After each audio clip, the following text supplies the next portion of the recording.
Good evening and welcome once again to the Whiskey Cowboy Live. Tonight's date is August 19th, 2026. It is a Wednesday. There's Laurel. She says, looks good, sounds good. Thank you there for the audio video check.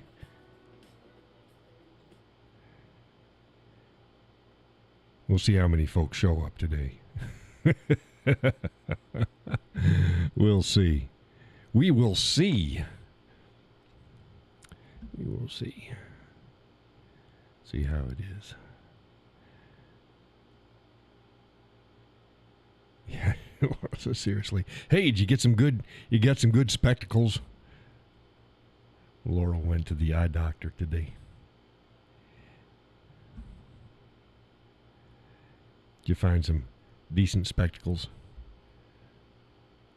Whenever I go in, she says, "Oh yeah, I go in. I should have went last year. I didn't. I need to go and get my eyes checked again. Get some new spectacles. I don't care about the eye exam. Oh, that's going to be fine. I'm just worried about whether I'm going to find some decent eyewear. It's not gonna change my look too darn much. Oh my goodness. Yawn. Stop it. Stop it, John. We got some more folks coming on in. Say hey.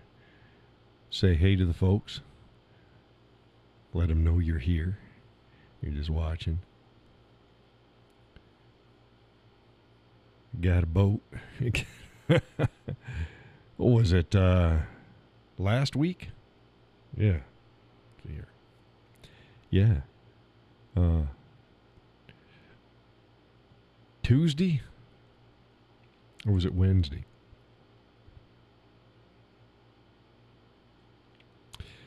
Tuesday or Wednesday. Last week I got a boat.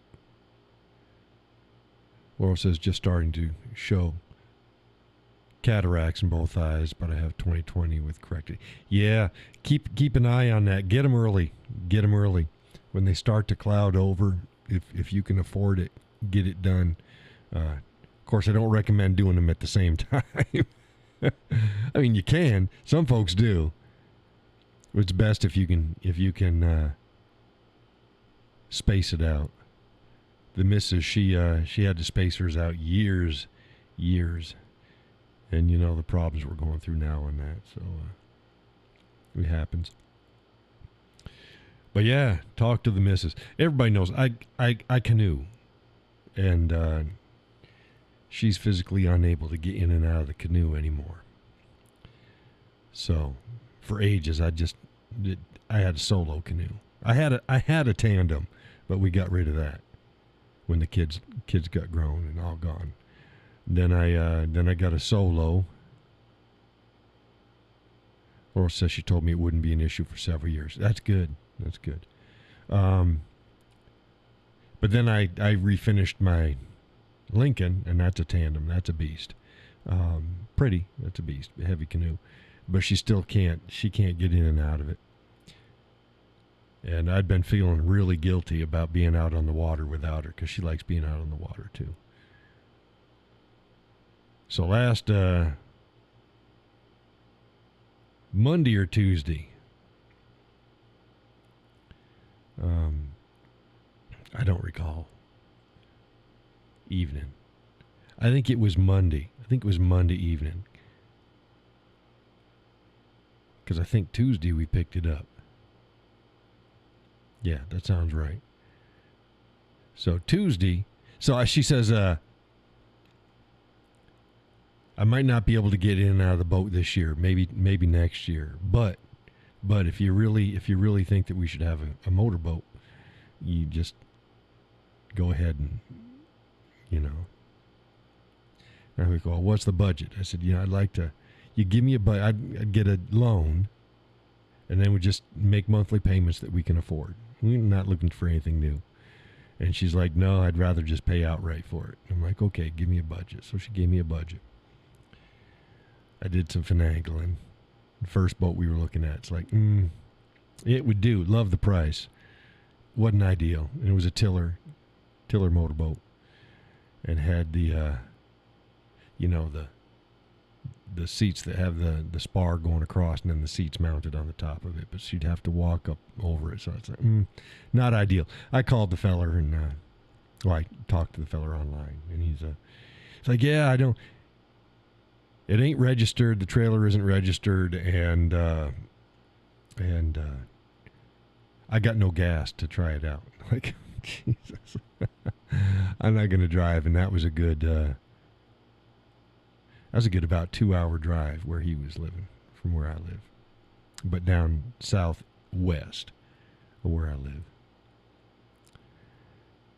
And we're both going, yeah, not going to take the chance. He's selling it, but he doesn't have it gassed up, and he can't demonstrate it now. So we looked around, and I got some more. I settled in on a Lund 14-footer, and it looked in really good shape. I'm like, okay, that's the price. It's more than what the budget was. But she liked that much better. So, long story short, we bought it. We went the next day, Tuesday. We drove up to the White Mountains, and we picked it up and brought it home. And then I took care of some minor stuff, and she's a good-looking boat. Remote steer, so it's got a steering wheel. It's not a tiller, and the missus can sit dang near side next to me. She's next to me, but she's just slightly forward, so she can still touch my leg, and I can put my arm around her, and it's comfortable because the arm's going forward. So it's like, oh, that's nice. And then Thursday, I took it out on the water for her maiden voyage, and we had a hoot. We went to Lake Massabesic. We had a hoot. It was wonderful.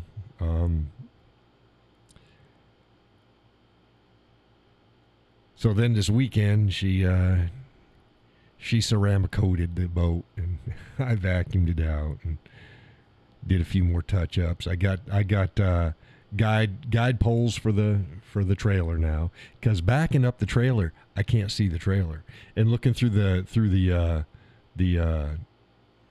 backup camera, that don't work worth a shit. Backing up a boat trailer. So I got poles on it now, and she's in the shop right now having a complete overhaul, replacement of the water pump. So getting all of that replaced, and she's a 4-stroke Yamaha, 25 horse. So it does okay. When you're out on the lake, way out in the lake, it doesn't feel like you're moving, but looking at the videos and go, yeah, the water, yeah, you're clearly moving. You're moving along. Getting closer to shore, even when you're just puttering, oh, yeah, we're moving along. But it's a wonderful little boat. 25 horsepower, 4-stroke, sips gas. Sips gas. We were out there for about 4 hours, and I thought we went through about half. We got a 6-gallon tank on it. I thought we went through about half a tank. We maybe did a gallon. We'll use maybe a gallon in 4 hours. That's not bad. And I know that because when I got back, I filled it back up. So I'm like, okay. I said, okay, no, that's fine. So maybe a little over a gallon. I didn't fill it up. I didn't fill it up to the fill line this time. I filled it up to the fill line original, and then the heat made it expand. So then when I opened up the valves, because you prime it with the pump before you start your engine, but you got to make sure that the gas tank is vented, or else it won't suck. And gas came out. So I'm like, oh, okay. So I'm not going to fill it up to the fill line. I got a stainless steel skeg guard for the lower part of the engine. That's coming in. It should be here by the 3rd. We're going to be out before we get the skeg guard on it, but that'll be going on it. The Marine, the boat sales guy, we went to Owens Marine in Manchester. He said he should have the water pump replaced by Friday. So if that's the case, we'll be out this weekend. We checked out Bow Lake. Bow Lake's tight getting in, but I'm not going to have a problem because tight's good with the trailer. With that trailer, since it's so short, backing up straight long distances, that's a pain in the ass. Turning it tight, easy as hell. but keeping it straight on long distances is a pain. Anybody who does trailers know that. See, the guys, I always get a kick out of it. The guys with the big boats and stuff like that, the big long trailers, and they think they're gods of the trailer world. And they kind of laugh at the guys with the short boats. And it's like, no, you try to back up a short trailer. Long trailers are easy. Easy peasy, because everything is slowed down. All your movements are slowed down with a long trailer. With a short trailer, everything's super fast. I mean, even if you're driving slow, everything is super fast. Jackknife's super fast. Everything is super fast with a slow trailer or with a short trailer. I'd rather have a long trailer any day. Give me the biggest boat with the longest trailer. Super easy. Super easy to back up. Short trailer. Oh, my God. They're a pain in the ass. But I didn't do too bad with it. Didn't do too bad with it. I thought I was going to need the missus to help me hook up the trailer every time. Nope. When I went to take the boat into the mechanic, I did it myself. I'm like, oh, the backup trailer works perfect for that. I can see right at my trailer hitch and right at the trailer. I just back it right up. It's like, oh, now I'm right up underneath. The only thing is my ass end of my truck's so high, I got to put a block underneath the front stand of the trailer because I can't get the the trailer hitch under it. Tonight's coffee, Dubai chocolate strawberry limited edition from Paramount Roasters. So yeah, I just have to block up the front wheel, and then she's fine. She toes nice. She's fine.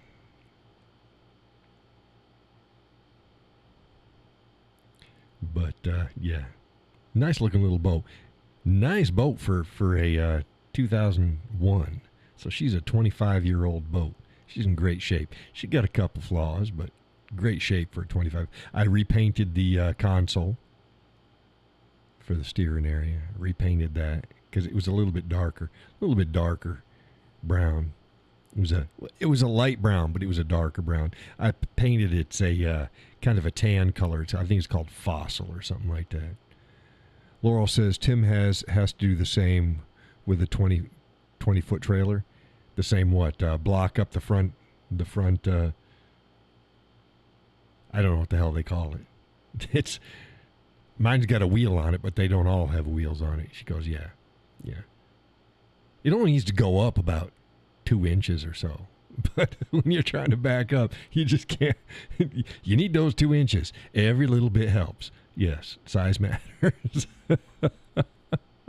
So yeah, I block it up.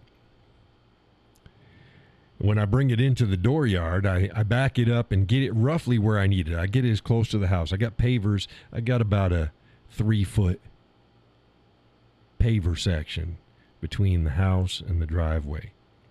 And I get it as close as I can to there.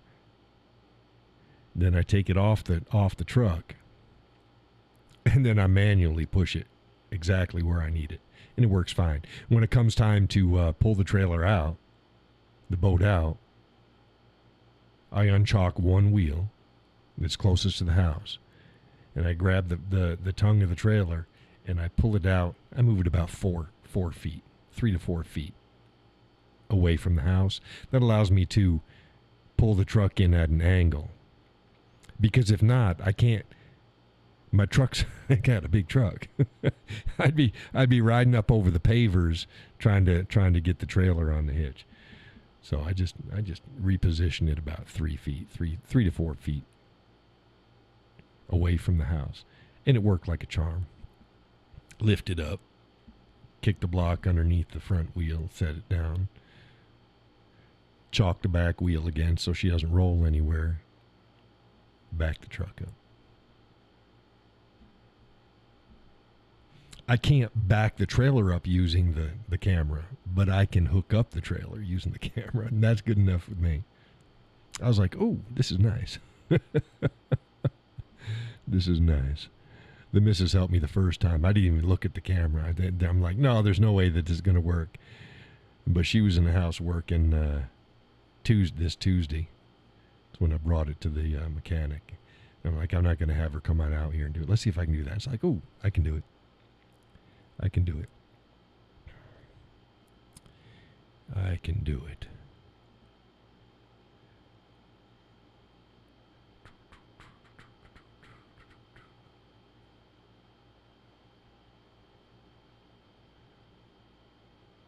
I'll have to get to him later. Everybody sends.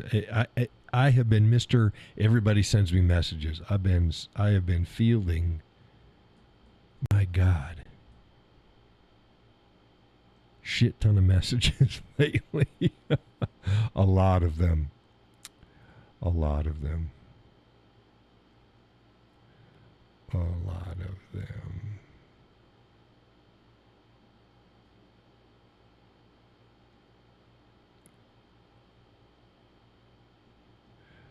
Now here we go. I'll bring up a video for folks. Internet on. Hey, it brought it up. There we go.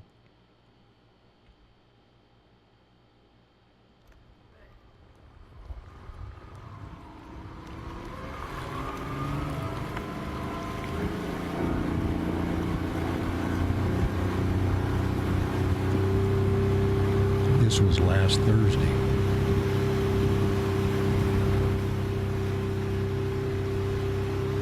That's the old Brown. That's been all redone. And that little mounting bracket over there that just popped up, that's gone. I've taken that off. I still have it, but it's off, and the holes are plugged.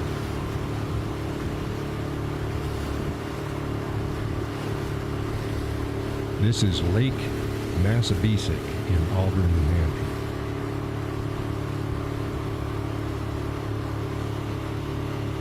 Absolutely gorgeous day.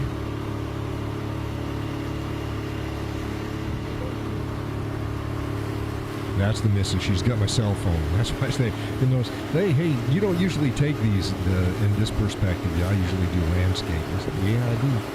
But I just handed her the cell phone, and this is where she is. And that's fine.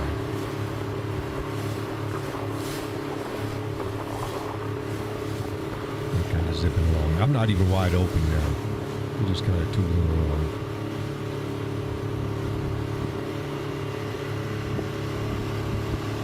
Oh, there I am. There's my arm. Oh, goodness. But it's got a nice flat bottom on the inside. Easy for her to, easy for her to walk around.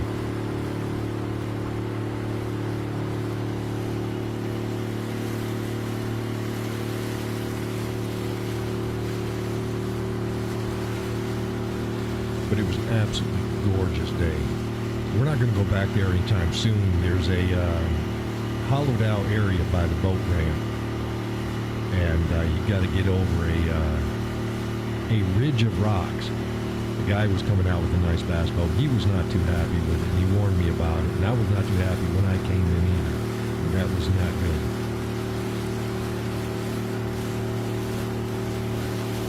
But absolutely gorgeous.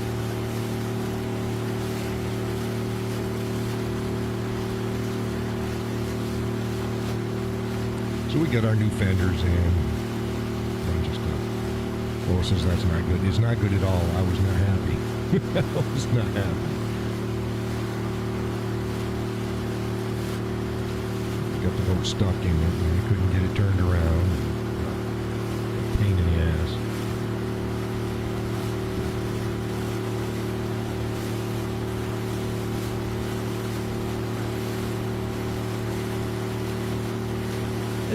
I think it's almost maxed out now. The speed that it's going at. So you can just move along, and we're out there quite a ways.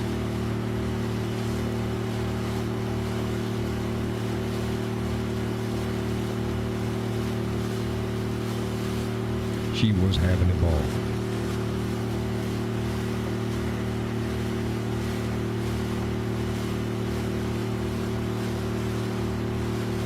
yeah, in pretty darn good shape for a 25-year-old boat. Doesn't look 25 years old when you look at it, especially from the outside.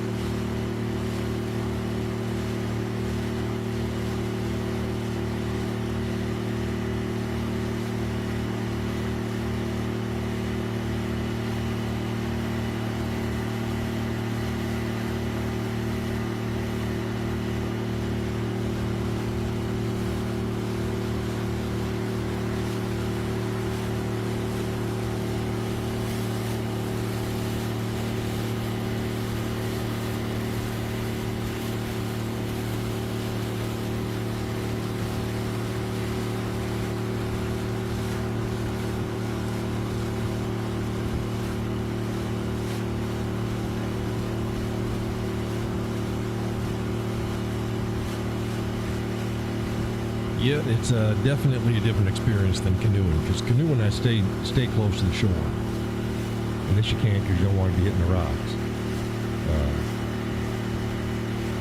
But when you get out there, this isn't bad. I've got other videos I'll be posting up. The chop is quite a bit more when you get to the broad area of the lake. Oh, there we go. There we go. Stop. You get to the broad area of the lake, and you get the wind and the spray, and it's like, that'd be horrible in a canoe. It was awesome in the boat. It was awesome in the motorboat. It's like, oh, this is so nice. This is so nice.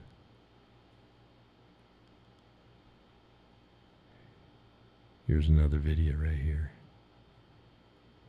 They're out there, the sailboat. It was only like 2 or 3 boats, motorboats, when we were out there. That's a good thing about being out in the middle of the week. It was nice. And then later on in the day, you had this sailboat, and he was zipping along. I didn't want to get too close. So it was a beautiful, beautiful day.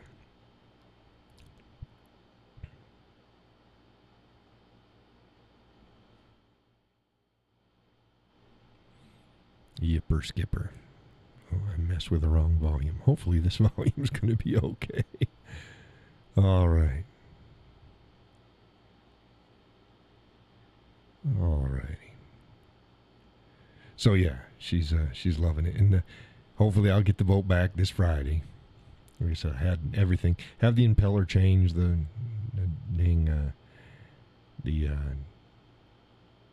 whole water pump and everything. Just change that shit out.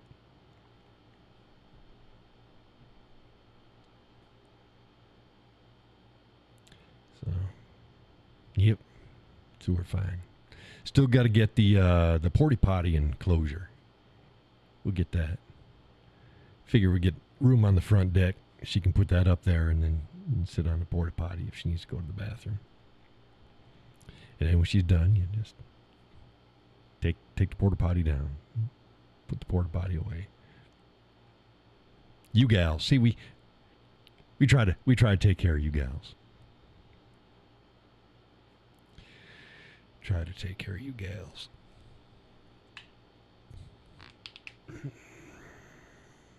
Now I remember I told you my youngest, she works for a cleaning company, cleaning houses and stuff. She does real good. She does real good. She was notified that she is the #1 requested cleaner in the state of New Hampshire.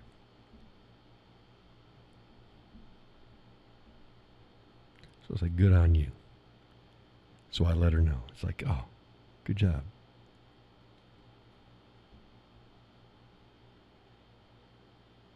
It's good to see your kids doing well.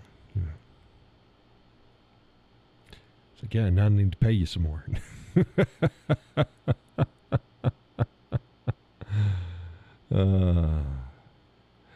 Laura says that's pretty good. It is pretty good. It is pretty good.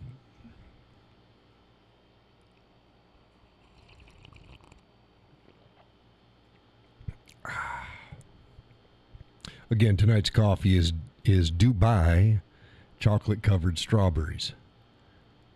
limited edition from Paramount Roasters. It's pretty good. Pretty good. Where is everybody? 25 after?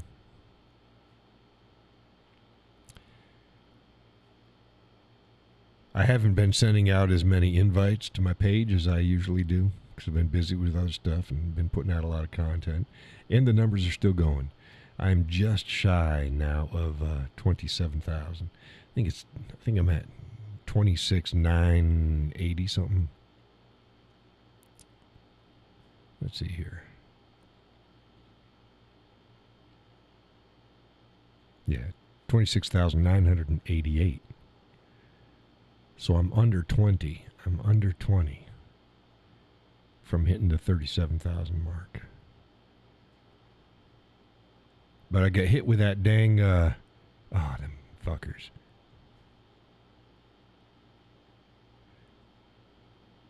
Got hit with they removed my comment because of violating Facebook's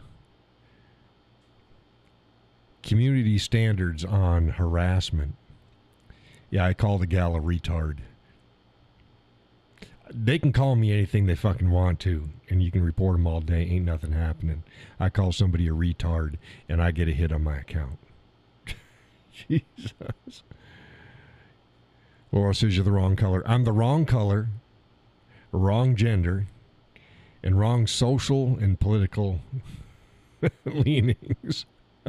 Wrong religion, social and political leanings, wrong sex, wrong color. Boy, I stirred a hornet's nest last week because of that shit. Oh my God. Bunch of screaming banshees, I swear to God. The shit that they were posting about me. All I did is say that there's a fair. Okay, there's a fair in Minneapolis, and it was there last week. It was the Black Entrepreneurs Fair. And I said, hey, go to it. Go to it. Hey, I'm all for it. I said, but, I was like, and don't forget to set your schedule to the white entrepreneur. Oh,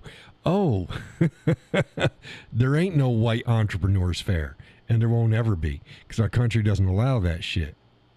I said, never mind, carry on. Boy, that stirred the black folks up like you have no freaking idea. Oh, my God. They come in, all the crap they said about me, they said about white people, they said, it's like, holy shit, you'd think I said something serious. All I said is, go to the fair. You got one day left. Go to the fair. But pointed out that there's no such thing as, and they're like, the state fair is a white fair. Fuck, it is. It is not. The Michigan State Fair, or the Minnesota, because it was in Minnesota. The Minnesota State Fair is not a fucking white fair. It's a state fair. They've got vendors there of every ethnicity. We're like, oh, well, I knew people, they tried to get into the state fair for years and they couldn't, so we decided to do this. No, you decided to make it a racial issue. You think that the reason your friends didn't make it into the Minnesota State Fair was because they were black? No. It's because they have limited vendor space. Generally, that's taken up by businesses that have been there for years. They have a proven reputation.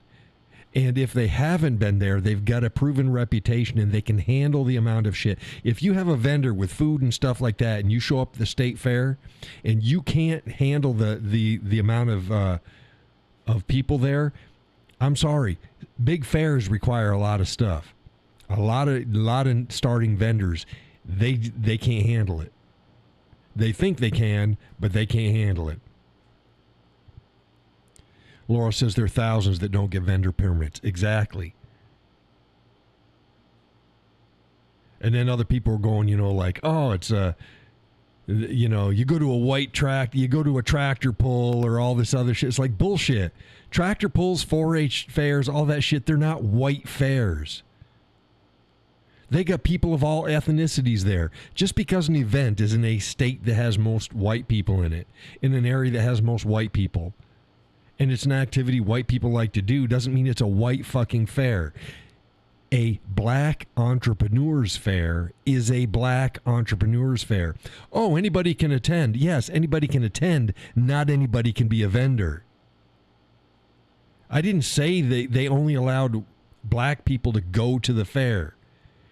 The only vendors that were allowed in the Black Entrepreneurs Fair are black. And they try to, like, oh, that's just white people don't have a culture. Black has a, you think all black people have the same culture? Bless your heart. Bless your heart.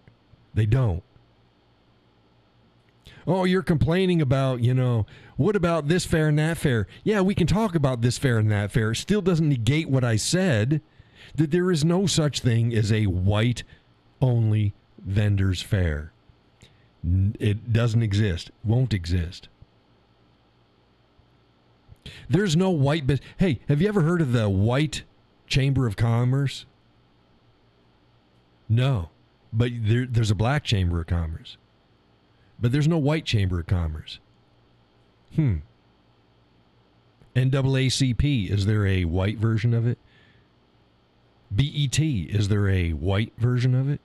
No. I can keep listing this shit all day and then some. There is no white equivalent to the vast majority of ethnic-specific organizations, groups out there. There is none. None. And if there was, there'd be riots, pickets, protests. I was just pointing out the double standard. Laura says, we would do the state fair every year we were there. It was mostly white people due to the demographics. We would get there by 7 a.m. before it got crowded. I bet it isn't like that now. Yeah, and it depends upon the proximity to a large urban area, and there's all sorts of stuff that go into it. And you see the same things. Vendors vie for spots at like auto racing, and my brother does that stuff. He's kind of hurt now, so he's not, but he used to do that stuff. They go to horse races, they go to small fairs, they go to car races, the short tracks and stuff. And you vie for the spot. You vie for the spot. But yeah, oh man, they got upset. Racist this, racist that. Had one gal even try to claim anything that's labeled American is white. And even the American flag is racist and it's used against black people. It's like, you're a fucking retard. You are a retard. Unbelievable. Unbelievable. And acting like just simply pointing out what the truth is. Oh, what about the history? They had, it's like, it's not 1955. It's 2026. Don't tell me about fucking segregated stuff in 2026. The only segregated shit is your segregated shit. Laura says, and that hurt her feelings. Yeah, hurt her feelings. Fuck. And the girl that reported me for calling her a retard, and then she took a screen grab and posted up. See, I got a screen grab to prove. She first said that I deleted it. Yeah, you deleted your post. It's like, I fucking didn't delete my other post. It's still there, and it's still there to this day. It's still there. I'm not going to delete it. There was nothing wrong with it. If they want to act like a bunch of chimps, then that's on them. They want to just, pound the ground and fucking bark and yell, that's on them. It ain't on me. I didn't say a damn thing wrong. Not even did I say a damn thing wrong. I didn't say anything that wasn't factual. And I was pretty damn nice. I've seen some racist shit out there. I don't post the racist shit. So she takes a screen grab. She goes, yeah, so that you don't dirty delete it. And that's where I said what I said. It's like, you're a retard. The post is still up. Why would I delete it? The post is right. So, and then I blocked her ass. And I got hit with a community standards for bullying and harassment. Are you fucking kidding me? She blew up my page. And I called her a retard for saying something stupid after she'd been saying racist shit about me. What it was is she wanted her business. She was posting from business account. It was a business page. Something like Sweet and Curly or some shit like that. It was like a small salon or some shit like that.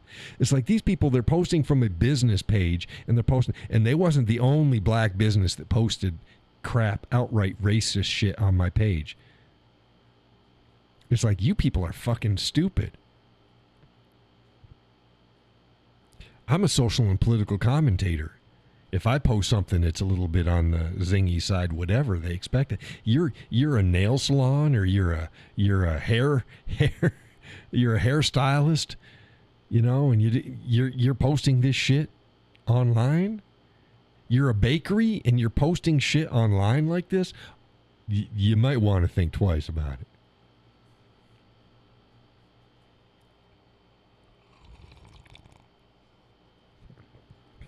No common sense. No common sense. Oh, this is Karma. I had one share it. I ended up blocking her too. She shared my post. Yeah, he's posting this, and he's acting like I never claimed to be the victim when they came in acting like they did.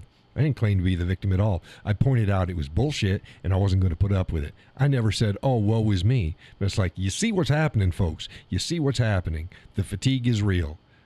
Stereotypes are there for a fucking reason. They're so blind to what they themselves are doing. Is my volume too high? I don't want to crack out. I just dropped it down a little bit. Is this better? I was watching my meter peg over there, and I didn't want to do it. I've noticed some of the shows gets a little crackly because I have a little pumped up volume. But Laurel says they keep proving the stereotypes. Yeah, and that's on them. That's on them. I didn't do anything wrong. And I had that one chick. She sends me. It looks like people pointed it out. It looked like AI. I didn't give you permission to use this for marketing and da my likeness, blah blah blah. Take it down. It's like, number one, I don't even verify that she's in the picture that I used. Number two, it was fair use, because media commentary and similar things, you can use people's pictures. I had some people try to come in and say, once you've monetized an image for anything, you've got to get their permission. It's like, you're fucking wrong. It's not the way it works. If I was to put it on a t-shirt, and then depending, like Donald Trump's images are all over the place. If you're a famous person, they can put your likeness on their stuff if you're a public figure. But can you imagine media, the news people, having to get written permission from everybody that they happen to capture in their cameras? It's like, no. These people have no idea what fair use is about. My post was both fair use on the grounds of commentary. It was fair use for news and events. And I didn't even take the fucking picture. The picture was from last year, and it was taken from another website that was a news agency that was promoting the fair. And then people are like, somebody mentioned, oh, you said you promoted the fair. It's like, yes, I'm not a promoter of the fair. If you write on your Facebook page, I think you should eat at Joe's Bar and Grill, you're promoting Joe's Bar and Grill. But you're not getting paid to promote Joe's Bar and Grill. So yeah, I was promoting the fair, but I was not being paid to promote the fair. I'm not associated in any way, shape, or form with the fair. I was doing it as a news and commentary piece, both fair game. So I told her, hey, do what you got to do. Do what you got to do.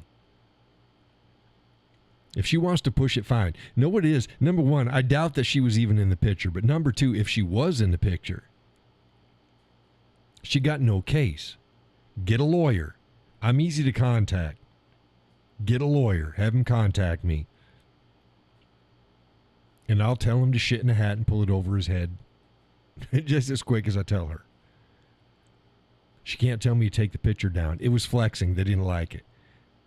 Oh, gee, I'm not allowed to post on his shit anymore, so I'm gonna flex and make him take down the picture. Yeah, no. Not happening. And they can't claim that I posted it for ridicule, because it wasn't for ridicule. In fact, like I had posted many times, I picked the best picture that I could find of the fair. I posted the most flattering picture of the fair that I could. Now, was there ridicule after, when they blew up about it, if anybody was following the original post, nobody blew up about who was in the post, except for the fact that there wasn't many people in the post. Laura says that's the photographer in you. Well, yeah, it's you'll notice too that unlike a lot of people, when I do, let's say I do a hit piece, I don't really do a hit piece, but let's say I'm super critical about somebody. You'll notice I don't use the worst pictures of them. A lot of places will find the most stupid picture, the most, the worst expressions, the worst angles. I don't do that. I go out and I try to find it. Look, I don't want my image to be the hit on the person. I want my commentary to be the hit on the person.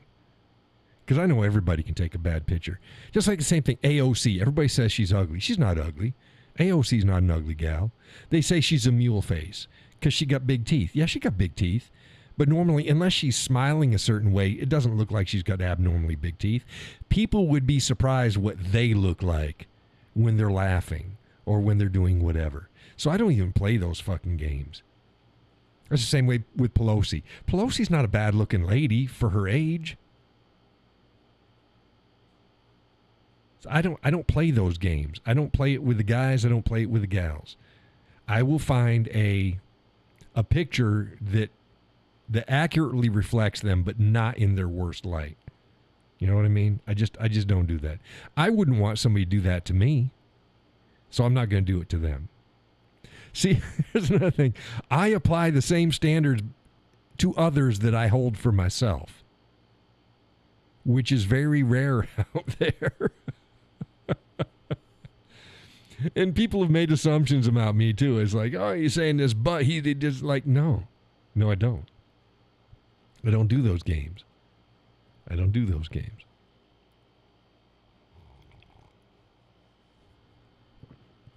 Good coffee. I try to be as fair as I can. Speaking of being fair, but it's not really. We've been having a lot more people, and they're on the right, that they just flip out on other people on their own team, on my comments, on my content, on my content. I've had it. I am tired of cleaning up messes. I just like, dude, fucking stop. We're all on the same side. Don't call somebody a dipshit or something like that because they asked a question you didn't think they should ask. Stop it. We're all on the same team. Look, and I even posted up my base demographic according to Facebook analytics is between 40 and 70 years old. That's my sweet spot. Most of them are their 50s and 60s. Most people are 50s and 60s. And then we go 40 and 70. We even got some older than that, but it's generally between 40 and 70, 50 and 60 being the sweet spot. We got some younger folks. Male to female, about 50-50. Sometimes the gals are a little bit ahead. Sometimes the guys are a little bit ahead. Just varies. But they're all, we're all middle-aged people. Middle-aged to elderly. Grow the fuck up. You should know better. You should know better. And every time, I always get a kick out of it. Excuse me, I get a kick out of it.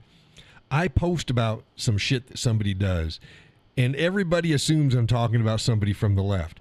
No, most of the stuff I post up there and I complain about it is from people on the right. And I try to tell people all the time, our side has the same farbles as the left does.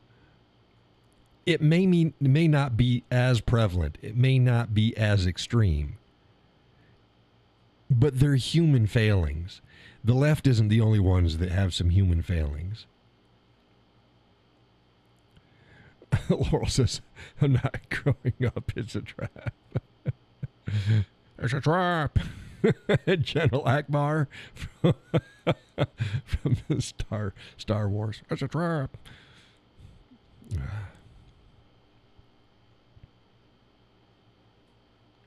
No, it's like, come on, use a little civility. We don't need this shit. because it snowballs. It's like, stop it. I like to have my comment section filled with people of like mind and discussion about things. Doesn't mean you have to agree on everything. A lot of comments that I get from people is that I agree with most everything that you said. Another one today. I agree with darn near everything you said. And when I don't, it's usually just a little minor. It's by a degree. It's not. It's like, yeah. So let's remember we're on the same side and we're trying to get the same goals. Another thing I don't like. Two things. This group comes in two types, and I don't like either of them. Number one, complete fucking idiots. Okay? Complete fucking idiots. And their mirror image are the I'm too fucking smart for you.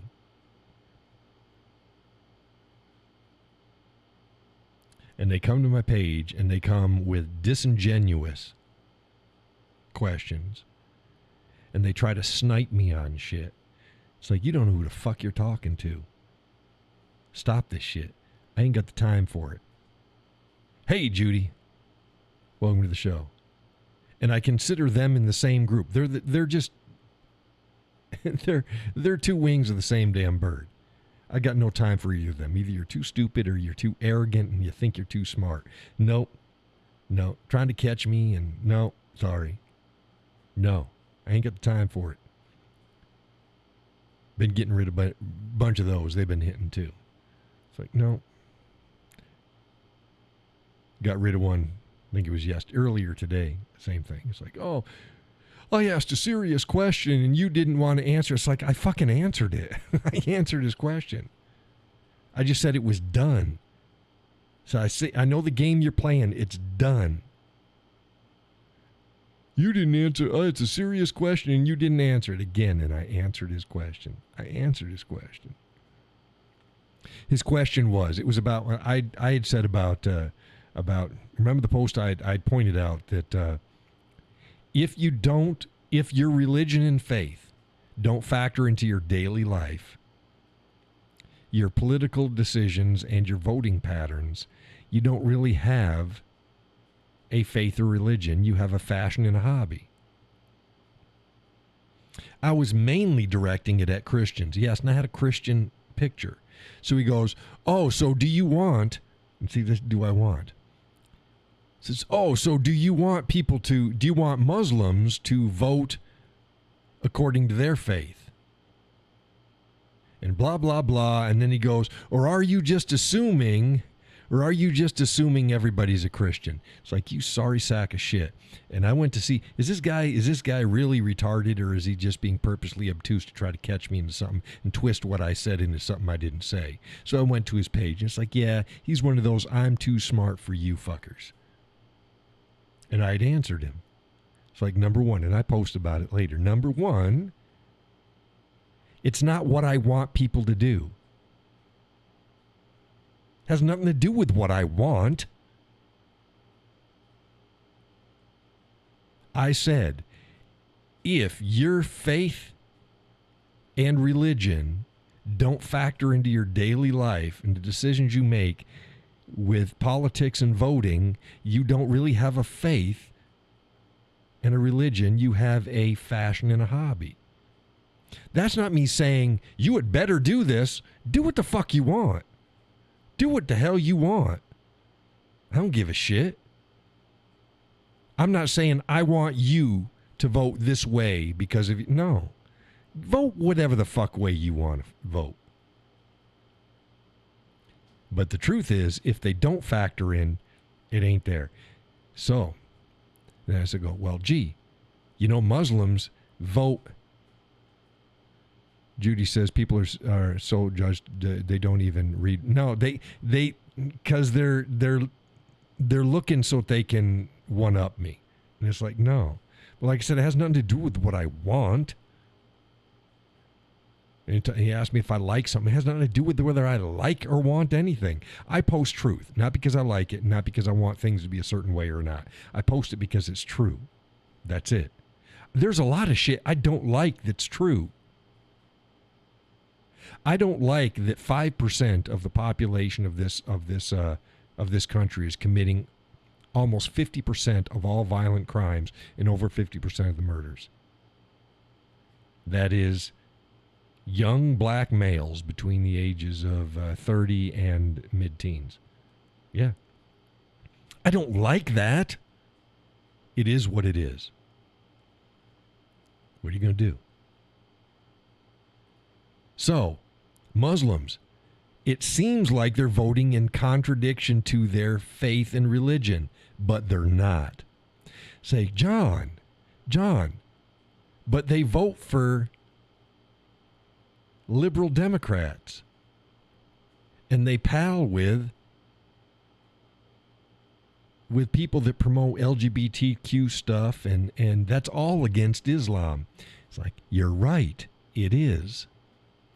Well, then they're voting in opposition to their faith. No, they're not.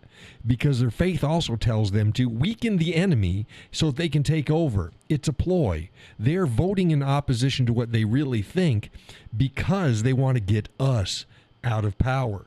If they can get the left in power, they can slide in. Every single Muslim that's been elected on the Democrat platform did so because the Democrats weakened that area and they slid in and they took over where the Democrats were. Now, guaranteed, if they get enough people in positions, then they start exerting their will. That's the same thing that fucking happened in Iran. Did you know that Iran in the 70s, in the early 70s, looked like the United States? Laurel says, exactly, or too many refuse to acknowledge it. That's right. Iran, before the Ayatollah took over, looked like the United States. The girls were wearing blue jeans. The girls were going to colleges. Virtually nobody was wearing hijabs. Nobody was wearing a burqa. If you were to take a picture of it, you could not tell the difference between that and Sacramento, California. And the liberals helped the Ayatollah gain power. And when he did, guess what? All that shit's gone. Done. Now they're going to try to do the exact same thing here. Afghanistan, not quite to the degree as Iran, but yeah. And now they're going backwards again with the Taliban taking over. It's like, you people don't know how Muslims work. And they've openly said that that's what they're doing. We're voting in to weaken the country, and then we're going to take over. They've said it. I don't care how many nice Muslims want to try to convince you that that's not the plan.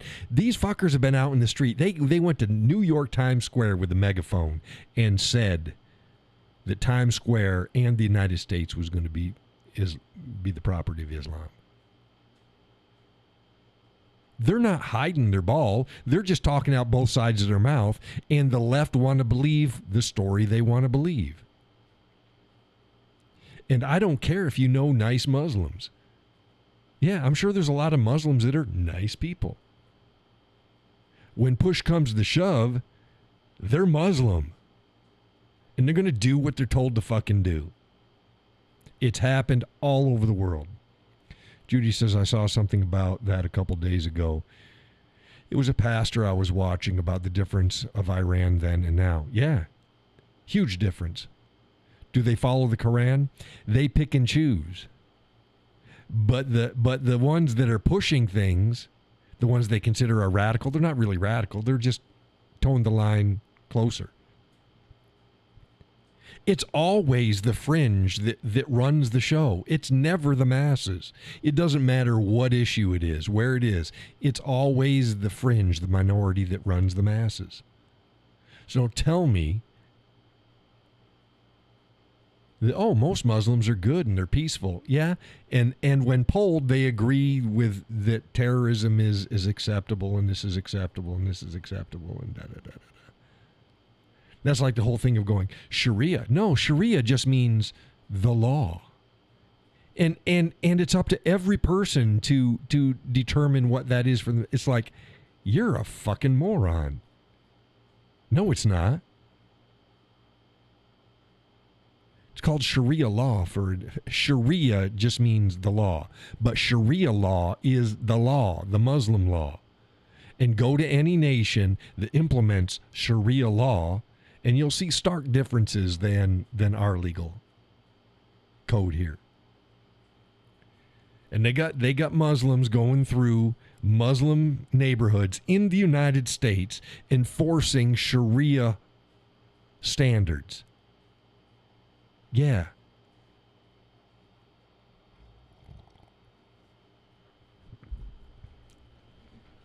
So idiots want to believe what they want to believe. Dearborn, Michigan is going to be the big hot spot. It blew up the other day. It's going to get worse. It's going to get worse. And the mayor of Dearborn is calling for the DOJ to investigate and to file hate charges against Lang. It's like, no, if your fucking animals can't control themselves, hearing shit they don't like to hear, the problem's you. Judy says they literally want to kill us. People are so blind. Yeah. They are literally the Antichrist. They are at least an Antichrist, yes. Yep. Absolutely. Indubitably. It's almost 9. Where the hell is everybody? Now we got some more people watching the show. Say hey. Say hey. Well, one of them might be Kay, but he can't say anything.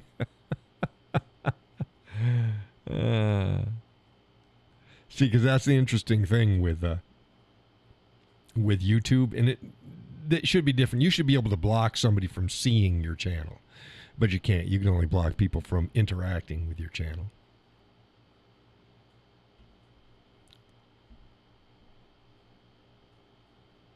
Oh well.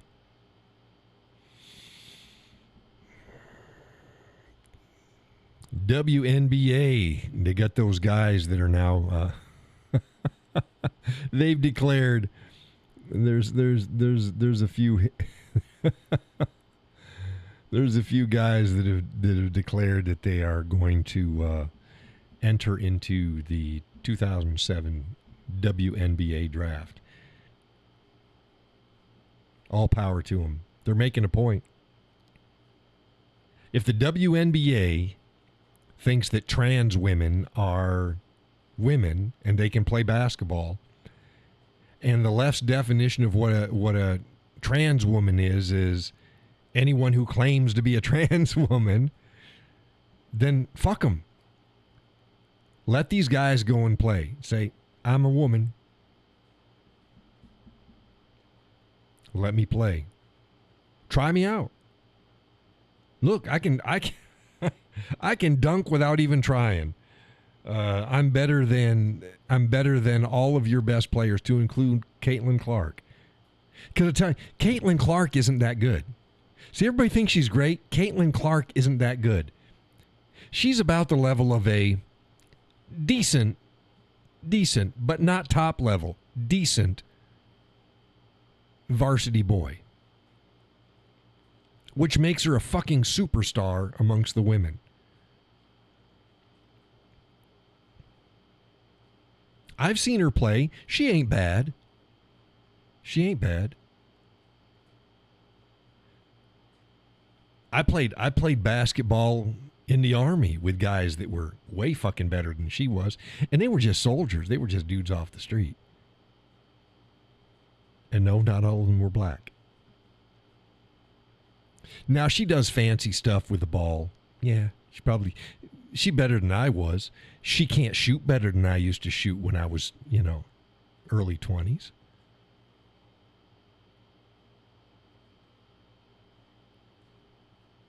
And that's not me puffing. I wasn't that good. I was okay.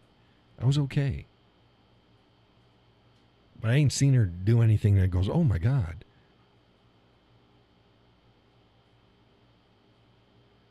She can't make the NBA. She couldn't, even if she tried. She couldn't make the NBA. She's good. She's good for a girl. Good on her. It's a girls' league. It's a girls' league, but let's call it what it is. And let's stop having the guys pay for the girls' league. Stop this welfare shit. Earn what you earn. That's it. Earn what you earn. If you can't make it, then there's no need for a league. Like right now, they've got a women's professional baseball league now. Did you see that? They brought that back. Was there a fucking call for it? Was there a real... Yeah. You know what we need? We need to have a women's baseball league. They got something like 3 or 4 teams.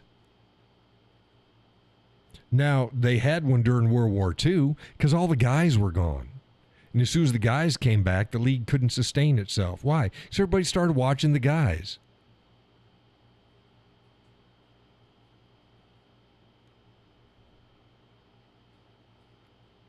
Now, I enjoy a good softball game. That's a good game. And they've got that. Why can't they just fucking stick to softball? It's dang near the same game. Some minor differences. Bigger ball. It's fun to watch. But it still ain't like watching the guys play. I don't know. Is there a call for it? Did y'all think there was really a call for a professional women's baseball league?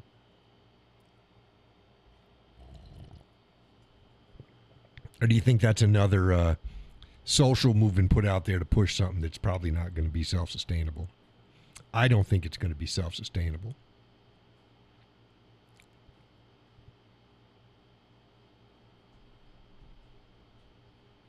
Laura says, nope, I don't watch any baseball. Yeah, I'm not a baseball guy.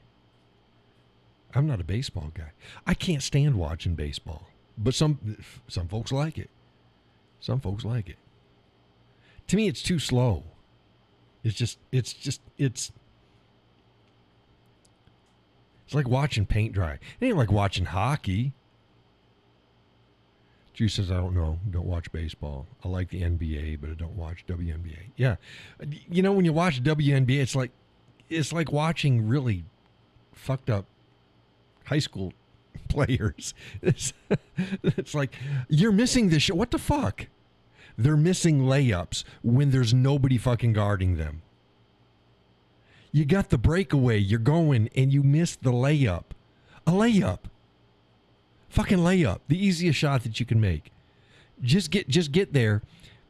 Just scooch the ball so it just touches the corner of the paint. Boom. And it'll drop it. It's a fucking layup. And they can't do it. God. And again, without pressure. No pressure. So, yeah, I don't think the, no. No. Oh, John, you just hate women. No, I'm not a big sports person anyways. But football's way more exciting. And I don't watch much football, but football's way more exciting than baseball.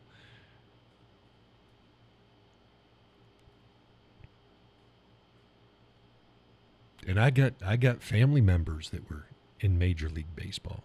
A family member that was in Major League Baseball. I don't give a shit. Drew says they all do is beat each other up. Yeah, it reminds me of the old roller derby. Yeah, sort of. But at least that was kind of fun. That was at least kind of fun. I got to advance the ball through the thing around. Yeah, okay. Now, and there's been really good rivalries over the years, you know, with the NBA. Rivalries make the game, but not like the gals are doing it. And the referees are in on it as well. The shit that I've seen called on Caitlin Clark, oh my God. It's like, are you fucking kidding me? They call a foul when she didn't even touch anybody. After the review. So they review it and they still call a foul on it. It's like, what the fuck? And then that chick that has them long fingernails, that black chick, I didn't say a black chick, they're mostly black. But you know the one I'm talking about. The damn spikes for finger. Why the fuck they allow the girls to play with nails like that is beyond me. Beyond me. You could poke somebody's fucking eye out with that shit. You can do serious damage. They should not allow nails out on the court. It's a safety issue, but they allow it. I don't even know how the fuck you can properly. Maybe that's why they keep missing their shots. How you can properly throw a basketball, shoot a basketball, throw it, shoot a basketball with nails like that. I don't get it. I don't get how they wipe their ass, but to shoot a basketball, come on, that's just stupid.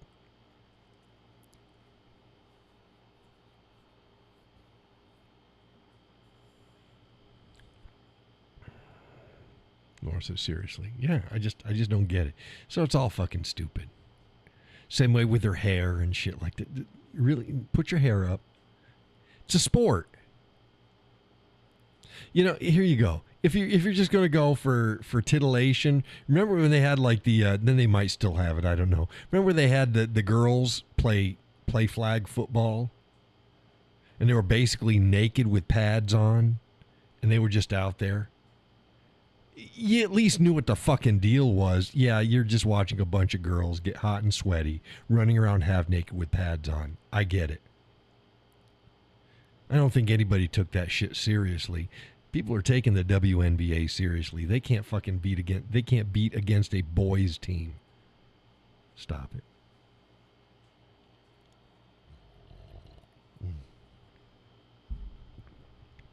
Again, tonight's coffee, Dubai Chocolate Strawberry. Limited edition from Paramount Roasters. I don't know. So the WNBA's got to sort through this and try to figure out what they think that a woman is. Drew says it sounds pretty good. No, it is pretty good. It is pretty good. It's not as good as the Dunkin' Donuts chocolate-covered strawberries. That's better. But that's also a dark roast. This is a medium roast. This is easier on my stomach than the dark roast is. But the dark roast tastes a little bit better because it's richer chocolate and a little bit stronger strawberry flavor. But it's pretty good. This is pretty good.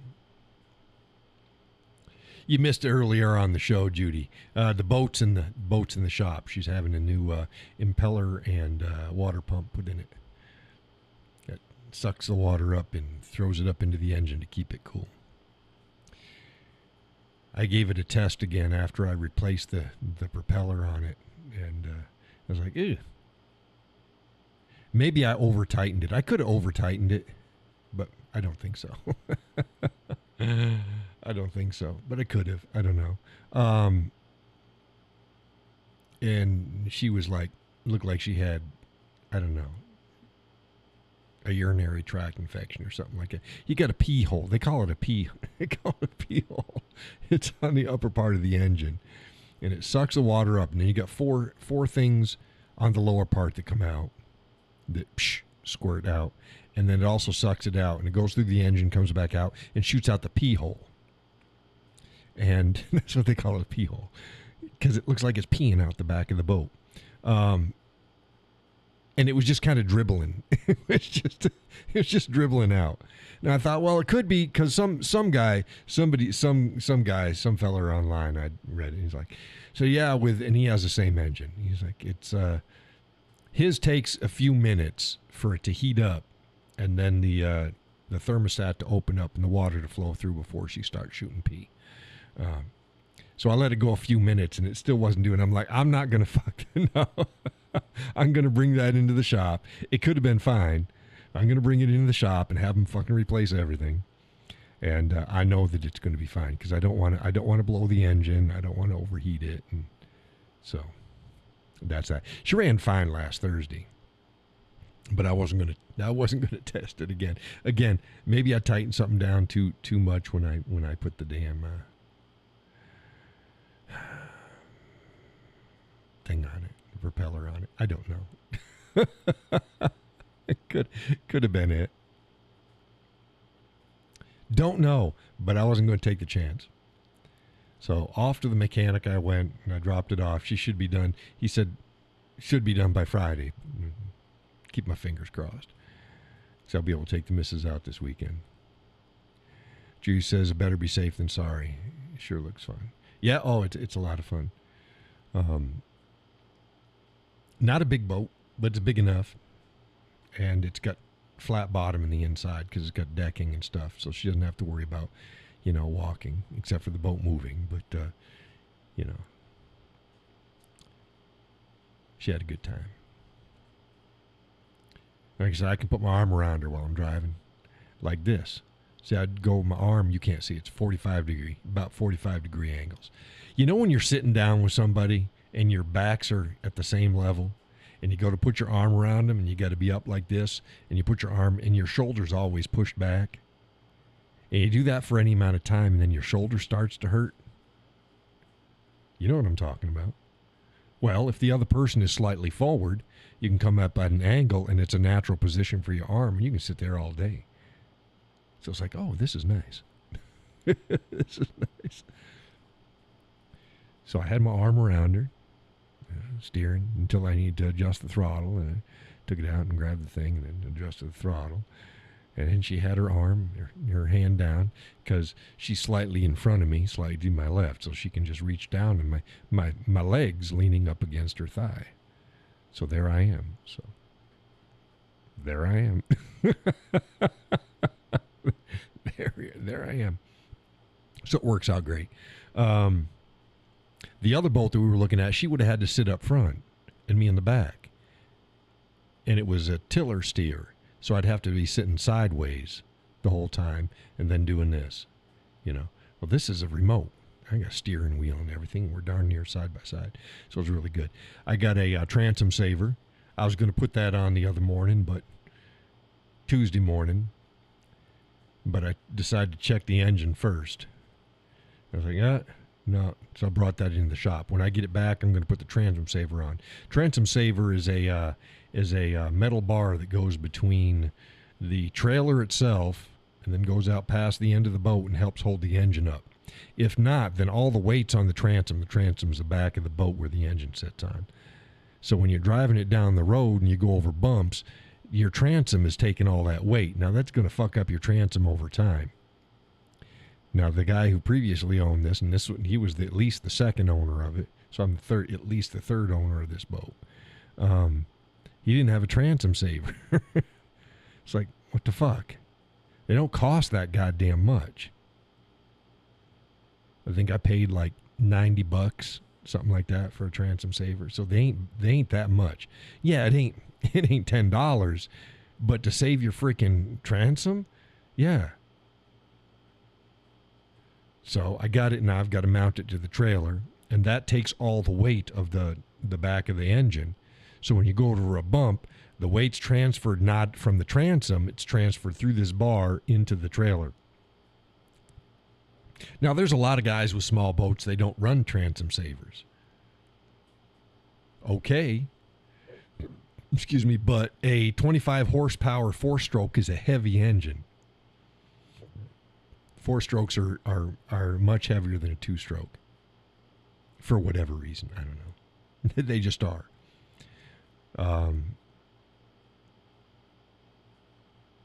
But they're way more gas efficient. They don't stink. Way gas. They just sip gas. Sip, sip, sip. So I'm putting the transom saver on. Again, just little things. And she looks nice. The missus went out. She had to Cerakote from the water line up, because from the water line down, it's just aluminum. I mean, she could do it, but she can't reach most of it, because then you got the trailer it's sitting on. So really, it's just from the water line up, and that's where the wrap and the paint is around. So she Cerakoted all that, made it look nice. I got into it, and I took our little carpet cleaner, vacuum cleaner thing, and I just went over and did all the whatever the hell it is, the deck coverings and stuff, and made it look decent. And again, I had repainted the console. Looks way better. Way better. Way better. Lighter. I could go a shade darker, but they didn't have anything a shade darker. They had this, which I think is called Fossil or something like that. It's kind of a tan color, light tan, creamy tan, very clean. And then it went darker than what it was, than what they had on the boat. And I'm like, no, I don't want it darker. So looks fine. Yipper skipper. The 6-gallon gas tank doesn't fit in the gas tank box. It has a box in the back you're supposed to put it in. If you measure it, it'll fit. You can't get it in the box because the opening in the box is too small. So measurements, it fits. So I guess they bought a tank that it was a 6-gallon, which is what most of them run. But I guess some of the dimensions are just a little different. And you could tell they took like a grinding wheel and they tried to, you can't see it when the box is closed. When you open up the box where the tank's supposed to sit, you see it. They tried to take a chunk off the front edge. It still didn't work. So I'm like, yeah, that's why they've got it in the back. So it's out in the open, but there's a good thing for it. Number one, it brings the weight. It's a super heavy engine, and me and the missus, we ain't light. And it moves the tank, a 1.5 feet forward than when it was in the box, if it was in the box. So the further we can move the weight forward, the better it'll ride. Then number two, it's super easy for me to tell how much fuel I have left because I just turn my head and look down and go, okay. And if there's any doubt, I just reach down with my hand back down here and I just lift it up a little bit and wash the slosh, and there we go. It's done deal. Done deal. So it's fine. It is fine. Fine as wine. Right as rain. Got in, Jerry says perfect. Yeah, it works fine. Makes it easier to fill up because I just have to there you go. I don't have to open up the lid or anything. I got fenders in. The last guy didn't have any fenders. It's like, okay, well, a lot of guys with small boats don't have fenders. Well, I want fenders. So I got just two black blow-up fenders, and I got them pumped up. Now they're in the boat with the fender lines. I got, he had some dock lines, and they're fine. But they've got some really nice bungee dock lines. And the one I got are 3 feet long that stretch to 4.5, which is nice. So I can do 3 feet, but then run it across my cleat and then the cleat. So you're only doing an inch, or you're doing 1.5 feet, and it'll bring the boat tight. Or I can go just loop it, and the dock lines are bungee, and they've got loops already built into them, so they didn't have to tie it off. They got a loop, so you put the loop across one of the cleats on the dock, and then one across the boat, and you're done. Do it in the back, and then again you've got 3 to 4.5 feet stretch. So I was like, oh, this is cool. Anything to make my job a little easier. I have to put it up. I'm looking for. They've got these really cool kind of button things with it's got like a. You put a button on your line, on your dock fender line, and then you slide that button into a groove on these button holders. I don't know other way to say it. So that you don't have to hook them up to your cleats, so you can put them anywhere, and super easy to put the cleats on and off. So that'll probably be my next investment. These little button holder things, and it goes on your dock lines or on your fenders, because they don't need to be tight. The weight of the fender keeps it in the thing, because it's just hanging over the side, and you adjust it so that you're not bumping up against the dock. What's up, Doc? Little things. I got the light pole in the back. Pop it in, flip the light, it comes on. You got the red and green up at the bow, and then the white light in the back. That's fine. I'm debating flags. I don't know. See, my youngest wants pirate flags, and that's very popular. It's just not me. No, I get it. I'm just not a pirate type. I'm not a pirate type. The missus thinks I should get a whiskey cowboy flag. Put an American flag on one side and a whiskey cowboy flag on the other. I mean, I could do that, but that's having a custom flag made costs more money than I want to spend. So Judy says yes. I could even do it black. A black flag instead of a black pirate flag. Do a black flag with that with a whiskey cowboy stop it thing, but without the stop it. Just my regular logo. I could do that on the flag. And get that on both sides of it. Laura says that would be perfect. It'd be okay. I'll have to see. Maybe for next season. We'll see how things go. I have to see how things go. That'd be cool. Because I know I could probably, if I had just a regular black flag, I could bring the black flag into any screen printer and they can screen print the damn thing. But again, it ain't cheap to, especially a run of one, because they're going to charge you for setup and then they make the screen. I've got a whole silk screening set up out in the shed. I didn't use it. Because I never got it set up, and I've had that thing for over 20 years. Well over 20 years. It would not have been cost effective for me to actually run products on it back then. I just couldn't do it. But whatever. I'll look into it.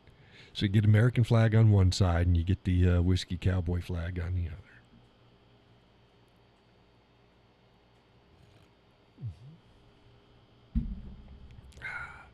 I changed my key float. My key float for the boat. It looks like it was plastic. It looks like a little plastic tube, and then it's got like a hat on it, a triangular hat on the top, and then you do the key. You see it on every boat. It was ugly as shit, and it was faded. Judy says, can't wait to see the flags. I don't have flags yet, Judy. I don't have any flags. Slow your roll, girl. That would be cool, but slow your roll. I have to price them out.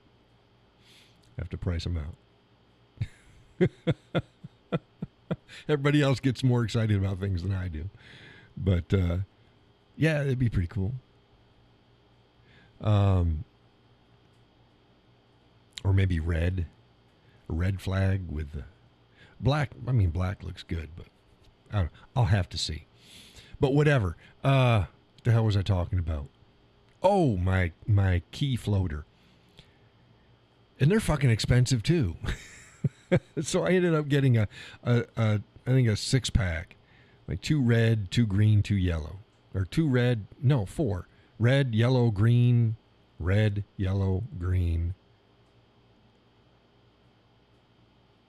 blue.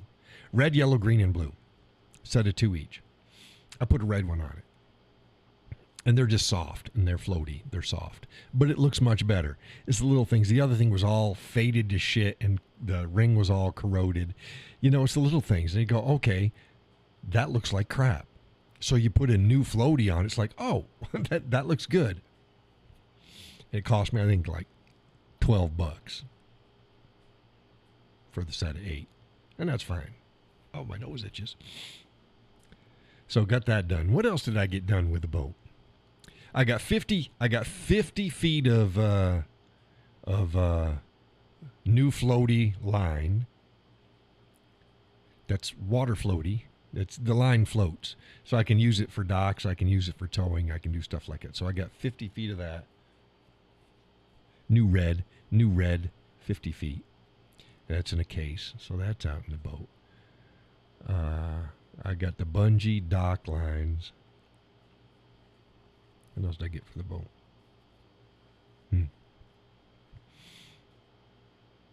The missus, she ordered all sorts of boat juice. she bought all sorts of boat juice. Hadn't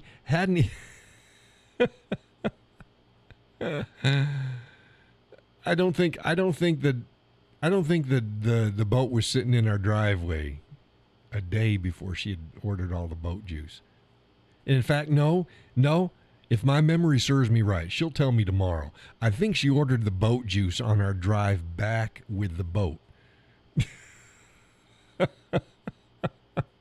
it's ceramic coat. It's carpet and stain remover and some other. There's three things. And they each smell different. Like one smells like cherry, one smells like margarita. I think it smells like a margarita, and the other one smells like something. Hey, Tracy, is there any whiskey here? No, I drink coffee when I do the show. The only whiskey here is me. Welcome to the show. So yeah, and it's called boat juice. I think it's what's called boat juice. It's a brand. And I'm like, oh. So you didn't need to get ceramic coat, right? I said, you don't need it. Just regular wax would have been fine. She's like, I got to get ceramic coat. I was like, okay, baby, that's fine. So, yeah. So she was all excited. She got to get her boat juice for it, and she can't get up in to clean. I clean the inside because I can get up in the boat when it's in the driveway, but she does everything from the outside. It's like, okay. So she got it all washed and ceramic coated, and it's like, oh. So she was all happy. Tracy Silly Yorkie. Now that's a Tracy. Is that a guy or is that a girl? See, 'cause Tracy can be both. Silly Yorkie. Tracy Silly. I'll go with a girl, but I'm not sure. And I can't see. The little icon is small. So Tracy. Guy or gal? And where are you from? I don't remember the name. It's spelled with an I. Tracy. It is spelled. I don't know. I'm not a name linguist. Tracy. Guy? Girl? Oh, South Georgia gal. Hey, well, welcome to the show. We got Judy's Oklahoma. Laurel is Kentucky, right? Kentucky. I am New Hampshire, but as you can say, you don't sound like you're from New Hampshire. No. No, up from Oklahoma. But, yeah, the missus's family, she's from these parts of the world. From Loudon, where the Loudon International Speedway, the car racing thing. That's where her family's from. There ain't no cowboys in New Hampshire. I've heard that said. I have heard that said. Not true. We know there's at least one. A lot of people, they go, where down? New Hampshire. Oh, shit. Yeah. And believe it or not, shit ton of horses in New Hampshire. You can't go on any of the back roads, the off roads, and not run across one horse farm after another, one stable after another. They're everywhere. Now, the key is to find people riding. A lot of times you ain't seen them riding. So whenever I see them riding, I'm like, hey, how you doing? Sometimes I'll even pull on over and talk with them, get out and talk with them. Hey, good on you for out there riding. But yeah, a lot of horses in New Hampshire. Laurel said, he is a whiskey connoisseur. I'd drink a little whiskey. Drink a little drink, smoke a little smoke. No, I don't smoke. I ain't smoked for about 28 years. I ain't smoked. And I went from 3 packs a day to 0 overnight. 3 packs a day to 0. But yeah, I know a thing or two about whiskey. But yeah, it's fun. I've run across a couple guys wearing cowboy hats in New Hampshire. But and I look down and I look at their feet and go, yeah, you're wearing hikers or or sneakers and stuff like that. No. You see me. This is the way I look every day. Now I'm Western from head to toe. Open carry. Yeah, God bless New Hampshire. Live free or die. Tracy says I have a couple bottles. Yeah, I got a small collection. I ain't got a lot. I usually keep about, I'm a little low, but I usually keep about 50 individual expressions on hand. But I'm a little low right now.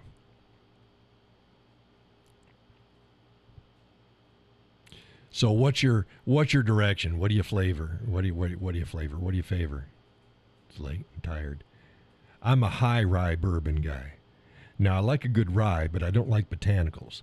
So ryes, it's hit or miss whether you got the botanicals in them or not. You're a rye gal, yeah. Do you like botanicals or not? Now I say that, and a lot of people go, "What?" Pine cones, like gin, pine cones and herbs. Scotch too. Yeah, I like Scotch. I don't like peated Scotch. I like an unpeated Scotch. So you go like a Glenmorangie or something like that. I don't like peat in my Scotch. Right, no botanicals and not gin. Yeah, but again, if rye is tricky because if you don't like, Dad's Hat is really good, but it's botanical. So yeah, Old Oliver,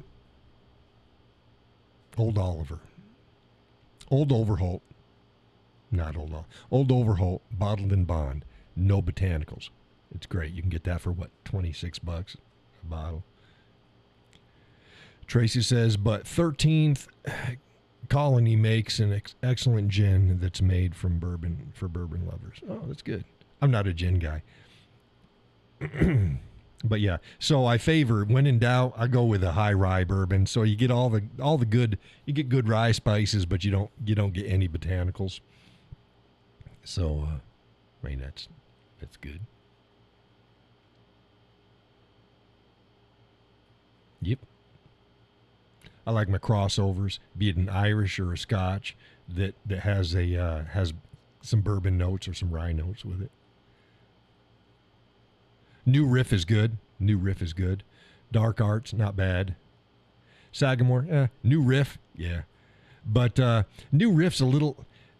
I prefer New Riff's bourbon over their rye. Their rye is a little botanical for me. Short Barrel is amazing. Okay.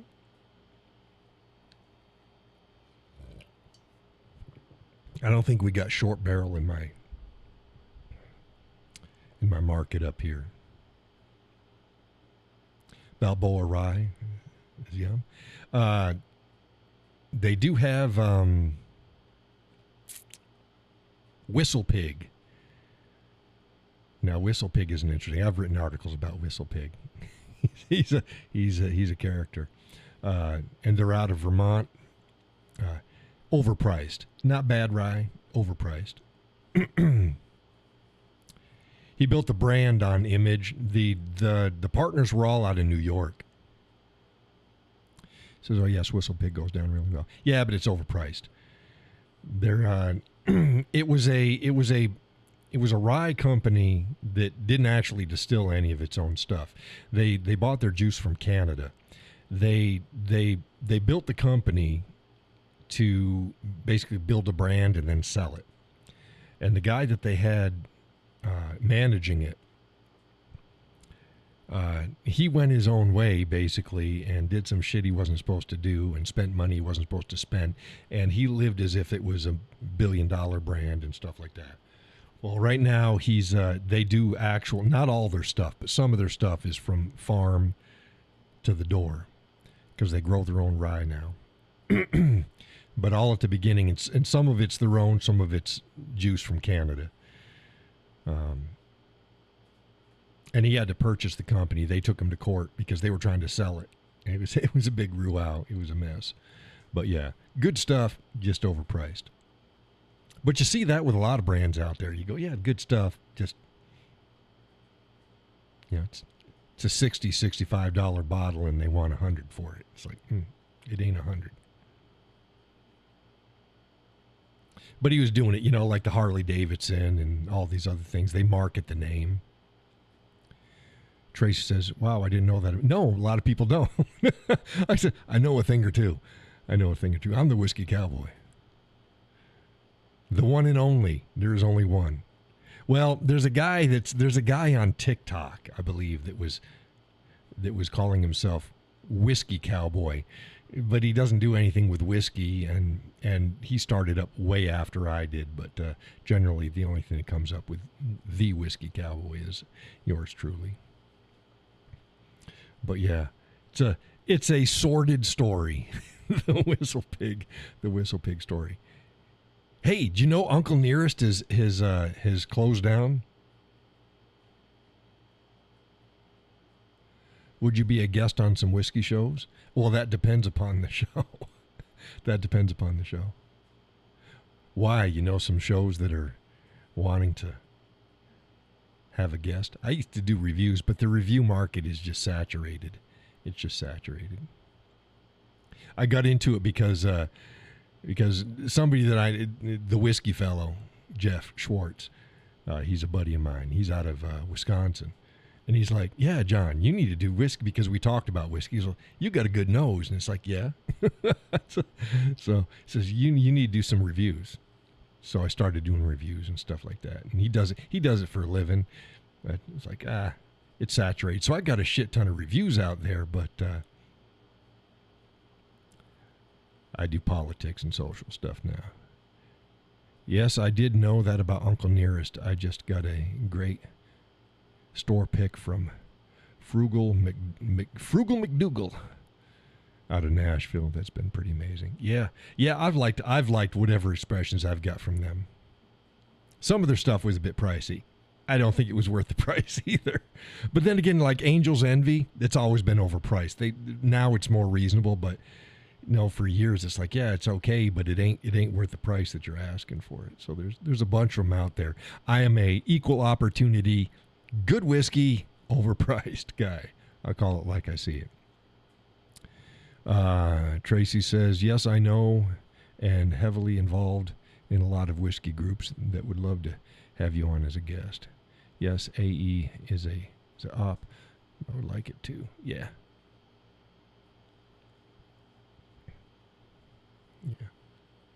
Yeah, it's good. And a lot of times people don't realize it. There's stuff between $30 and $65. There's a huge amount of whiskey out there that is absolutely fantastic between $30 and $65. You don't need to break the bank, especially for an everyday drinker. Hell, there's a lot of Bottled and Bond stuff. When in doubt, buy Bottled and Bond. Evan Williams Bottled and Bond, solid pour. You get Wild Turkey 101, although it's not Bottled and Bond, but it's good. A little on the soury side, so some people like it and some people don't. My go-to, it's always when in doubt, you want to give a gift. I always say to get Old Granddad is good. OGD 114. I can't get it. Last time I got it was in Vermont. OGD 114. Awesome. I've been looking for a single barrel. It's just released, but it just isn't here in Georgia. Yeah, it's kind of hard. Wherever your markets are, we're a controlled state, but we've got, out of all the controlled states in the country, New Hampshire has the best selection. And it's really cool because we can go onto the state's website. Yeah, it's there everywhere. Yeah, and I can't get it here. You can go on the state's website and you can look for a bottle and they'll tell you exactly what store has it and how many they have. I did that when I bought out the last remaining bottles of oh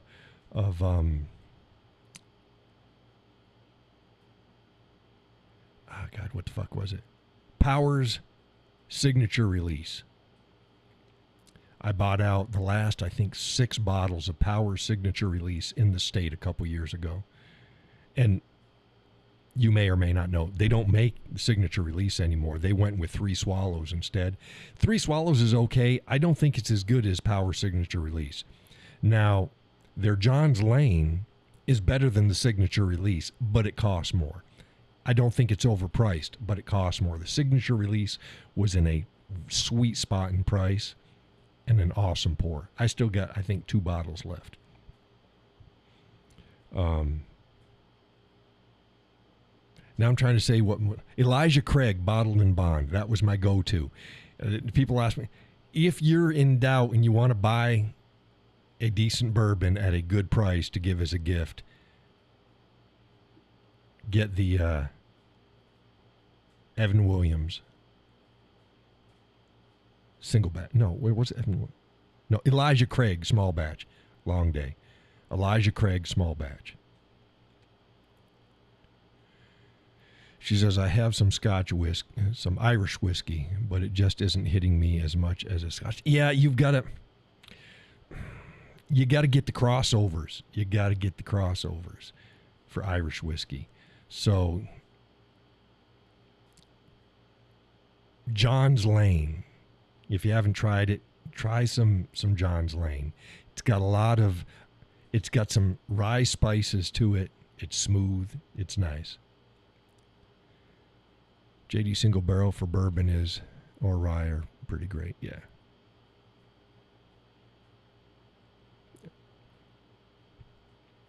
All the other people are like, what the fuck are they talking about? We don't usually talk whiskey too much on this show.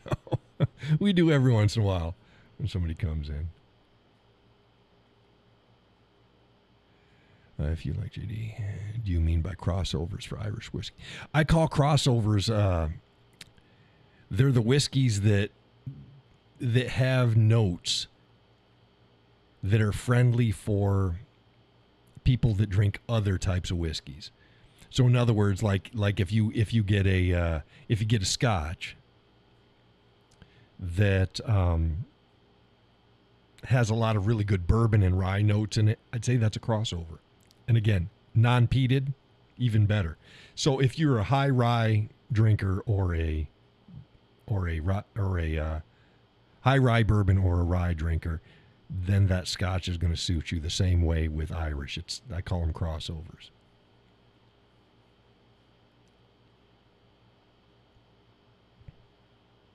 Yeah, I don't like peat. I got some bottles of peat, but with peat. I don't drink them.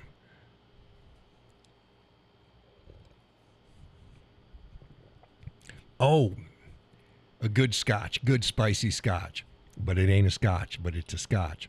Yellowstone, single malt. Yellowstone American single malt. Get it.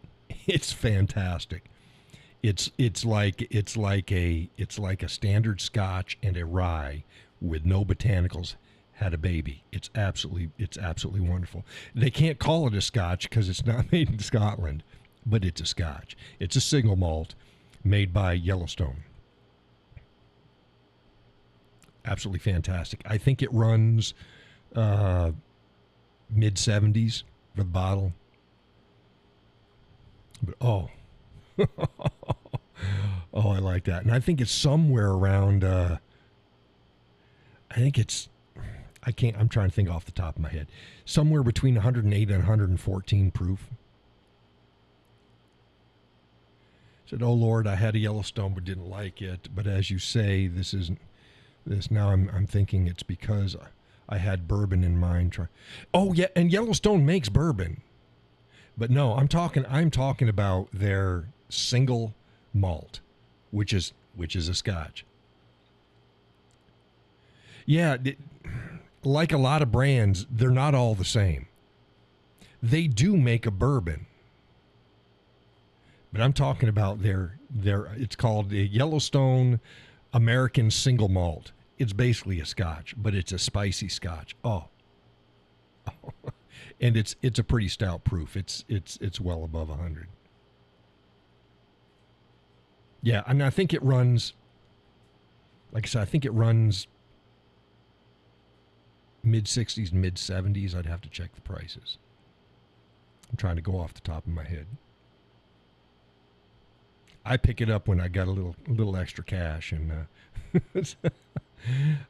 that's for those days where you just want something with a little bit more bite. Because some days you want, like, again, you want just something. You want a mid 90s proof, easy. It's not gonna. You don't have to think about it. And then some days you want something a little stouter. I tend to run. I don't like usually anything under mid 90s. So mid 90s to the mid teens, like 114, 115.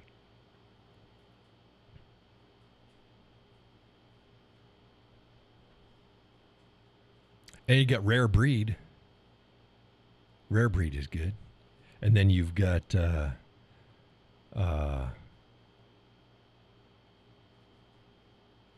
God, it's a late day. Let's see here.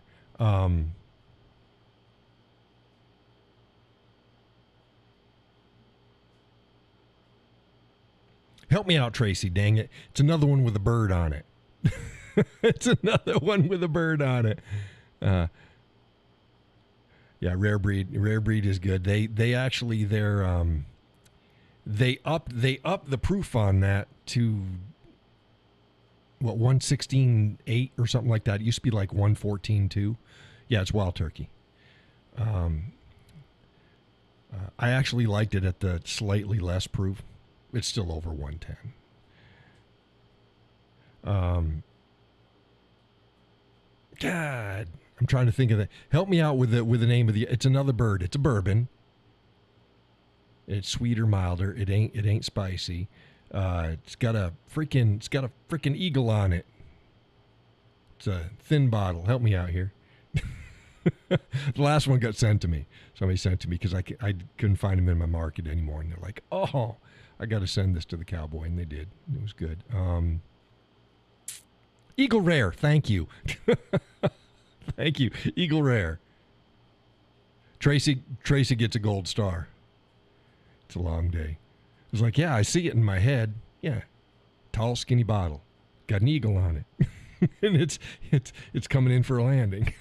Eagle Rare. Yeah, that's a nice daily sipper. That's pretty mild. You don't have to think about it too much. Good flavors. Yep. Oh my goodness, we're coming up on the hour. How come the other gals ain't talking?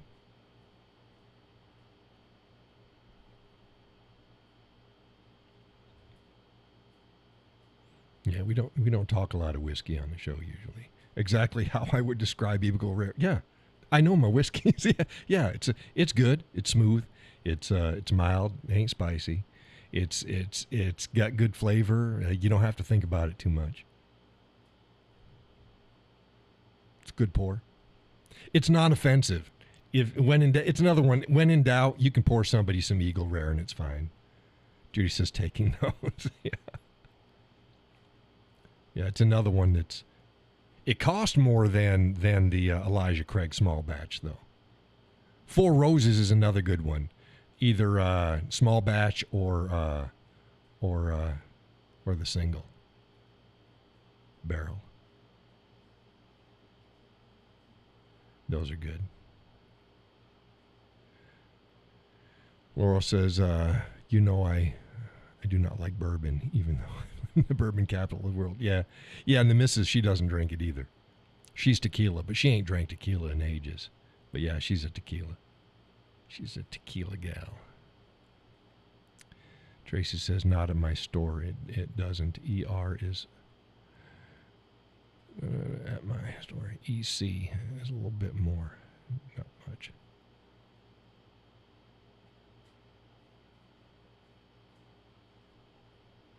Eagle Rare is $50.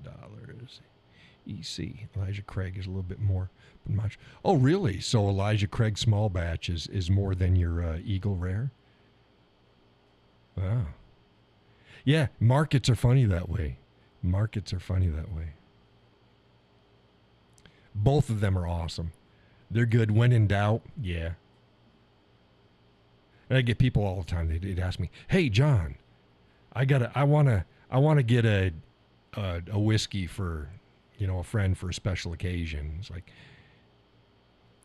what's a really good bottle? And it's like, well, what's your price range? They give me a price range. I say, okay, I'll tell you 3 bottles to get for that same price, and they'll be happy. People think, oh yeah, they want an expensive bottle. No, if you're going to spend, like, let's say you're going to spend $90 on a bottle, I'll give you 2 really good. The 90 will take it. So for the same price, they get twice the juice. I don't know anybody that's like, oh shit, I got 2 decent bottles instead of 1 good bottle. No.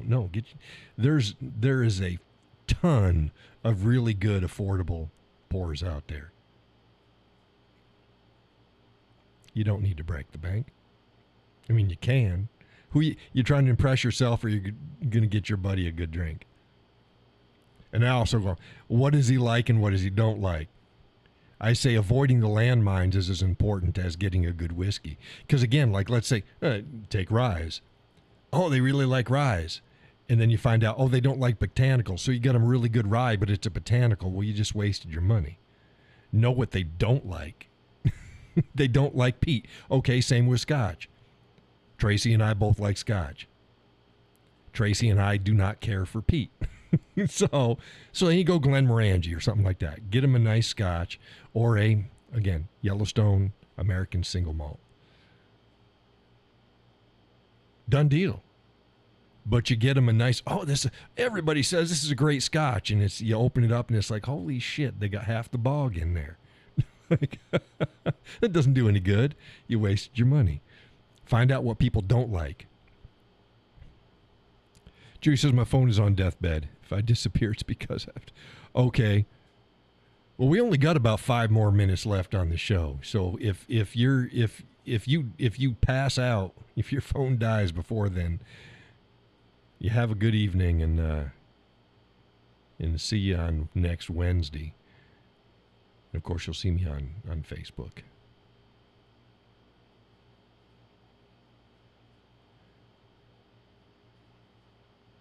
Tracy says yes, but it's because the ER is so cheap. It depends upon your market. Again, if you're in a market where you can't get it, it ain't so freaking cheap. It ain't so cheap.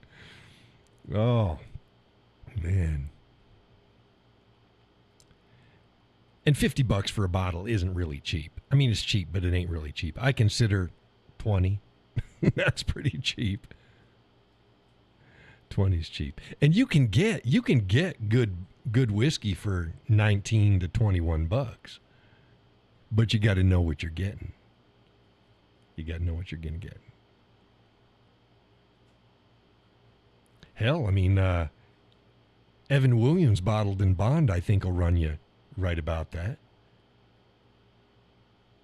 Somewhere between 17 and 21, depending upon your market. I also go, you get those, but then get yourself the big bottle. Trace, this is my first time here listening to you. Sorry, I took over. Nah, hey, there's other guys. We had some long time folks show up, and they would get talking like, who the hell is he? God, hey, help me out, Laurel. Who's the former MP? I can't remember his name. God, but he gets on. He likes to come on late, and then it's like, oh shit, now we're 2 hours over. But it happens. Yeah, normally we start out the show with social and political stuff, but then we can go into everything. We might be talking about old TV shows and movies, This time we went whiskey because you brought it up, and there's fine. Might talk about books. Might talk about old hobbies and old black and white movies. You don't know. Like I say, we're bound to talk about anything.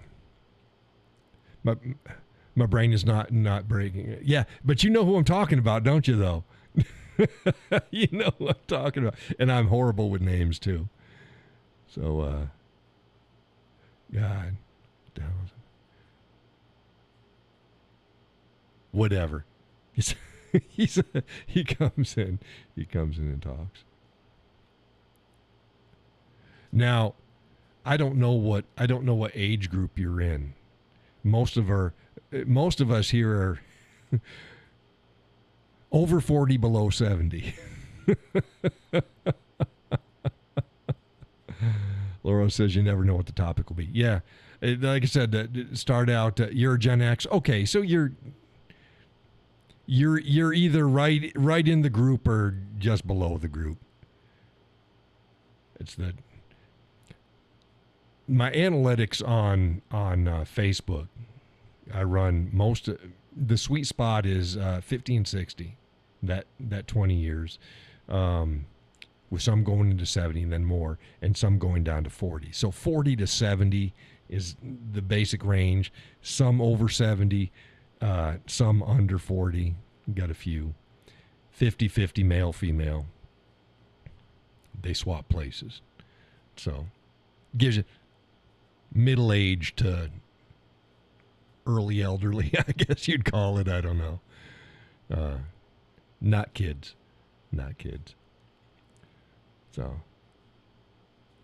that gives you an idea. Now we get kids on the show every once in a while. They come in. Now we get some fellers from Germany come in every once in a while, and so we get kids that come in the show. And by kids, I mean they're early 20s. But a lot of the things we talk about just they can't relate because they're not in the right general age bracket. So it seems like you're in the right general age bracket. You'll be fine. The things that we reference, most of it you should be able to get. But yeah, we're likely to talk about dang near anything. We lean right.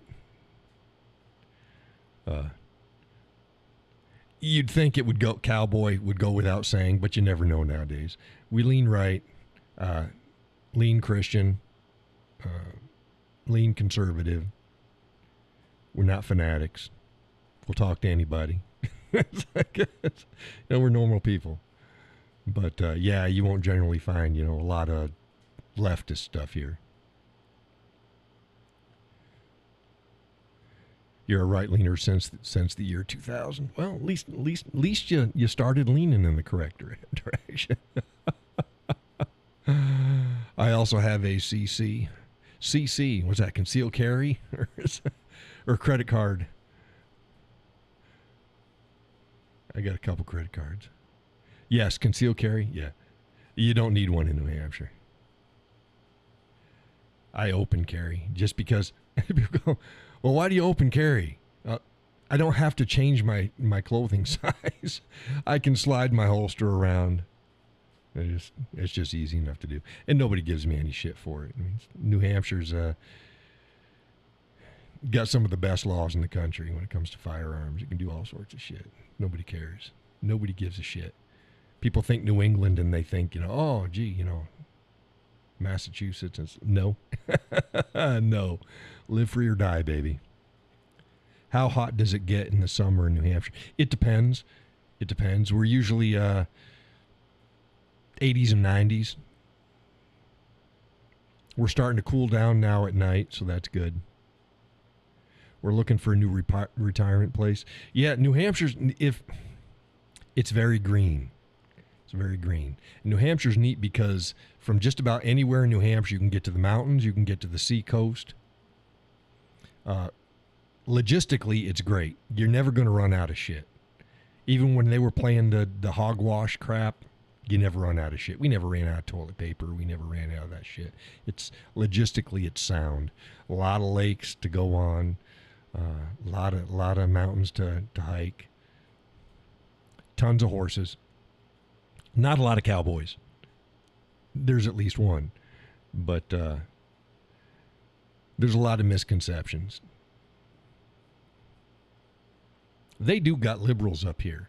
They're generally in the, you go to the state capital or Nashua, Manchester, Keene, a little more left, the Seacoast, any of the arts communities, but you get out of those, as soon as you get out of town, yeah, you're fine.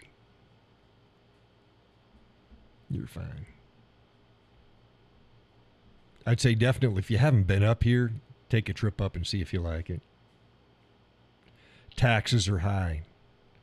There's no income tax. There is business tax, so I got to pay business tax, and then I pay income tax to the feds.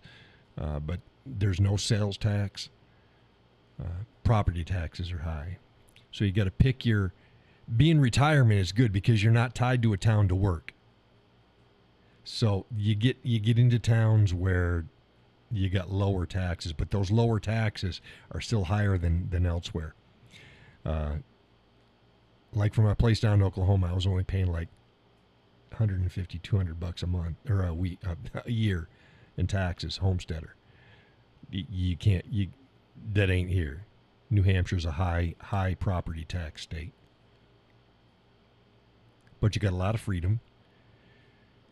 So, give or take. Tennessee. Have you thought about Tennessee? I'd thought about retiring in Tennessee. Tennessee's pretty good. We are remote employees. We'll have a small business. Yeah, so you're looking at New Hampshire business taxes, I think, is about 6%.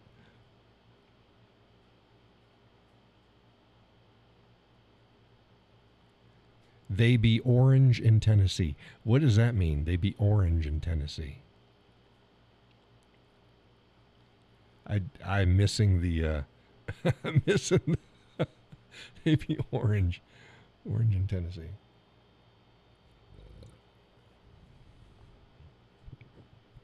I'm in Georgia. We are red. Or are you talking about politically? Yeah.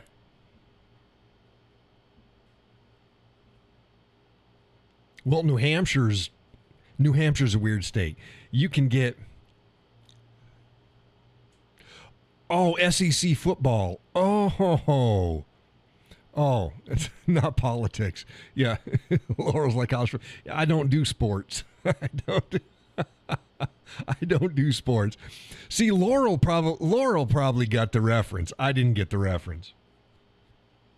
So, okay, so you can't change it. So you're worried about changing colors. It's like, I never heard of orange. That's a weird. I heard purple for politics, red, blue, purple. I just never, orange. That's a new one for the Cowboy. Laurel says she totally got it. Yeah. I did. I don't watch sports. I'm not a sports guy. I'm not even a rodeo guy. I mean, I kind of look at it, but that ain't cowboying. That's playing. That's playing. They have fun. Go for it. It's fun.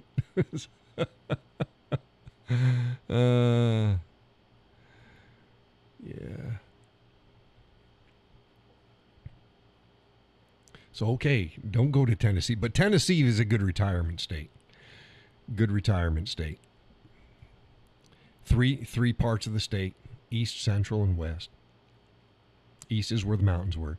Had a little house picked out. About 150 acres of land. But no. Tracy says, I did send you an email about being a guest on the Whiskey Tubers. Okay. So you sent it to the whiskeycowboy@gmail.com.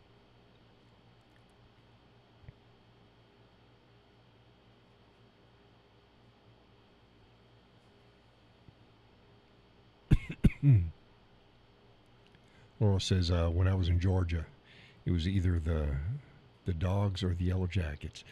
Fuck them Yellow Jackets. Now Laurel's going to laugh about that. See, Last year, it wasn't yellow jackets; they were wasps, but or hornets. I I broke a rib running from them and flying down a hill. I don't like those winged bitches. I almost died when I was a kid, getting stung by bees. So I don't play around with that shit.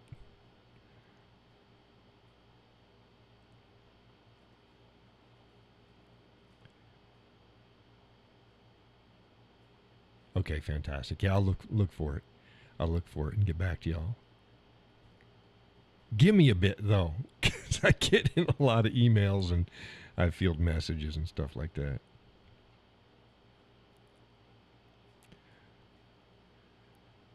Most folks here. Oh, most folks hate Georgia Tech unless your kid is an engineer. Yeah, see now the girls are talking. I'll sit back and let the girls talk.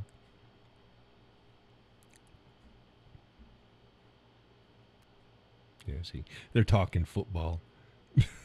Here's a cowboy sitting here. I ain't saying a shit word about it. I don't follow college football. I don't even follow professional football. I did when I was in the Army.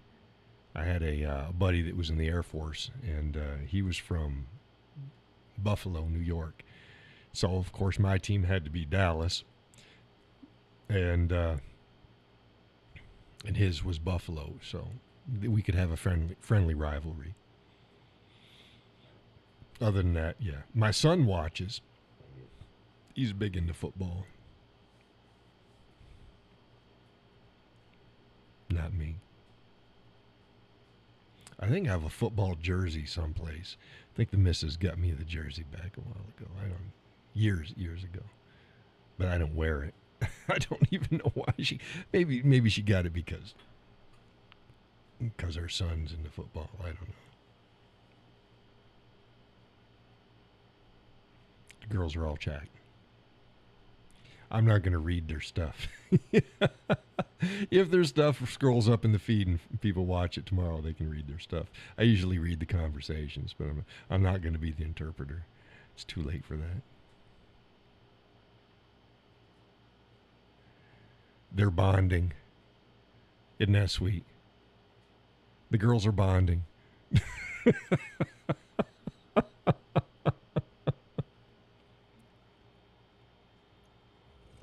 Mm. Oh my goodness.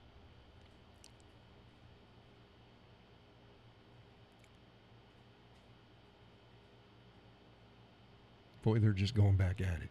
You want to exchange numbers? Like John. Laura says, "Shut up, John." Hey, dang it. My show.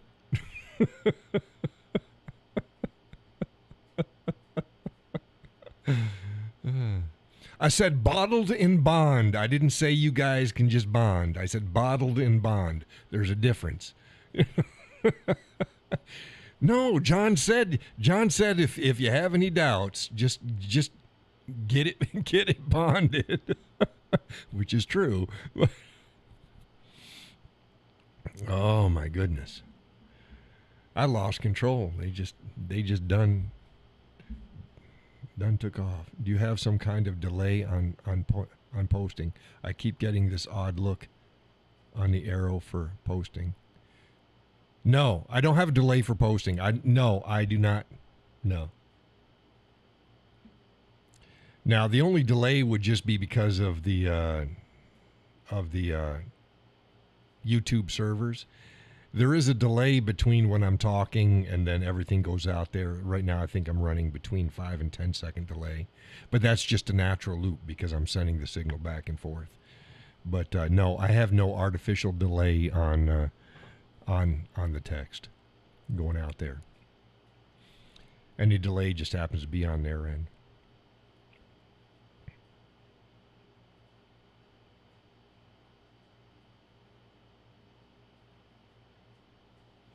One thing that you might keep in mind too is that most of these things, I think if you post too fast,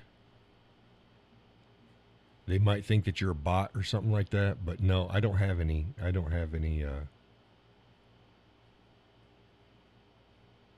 So that's weird. I've never encountered it before. I'm on live stream almost nightly. Yeah, it just, I don't have anything set up. That's just whatever's happened on YouTube.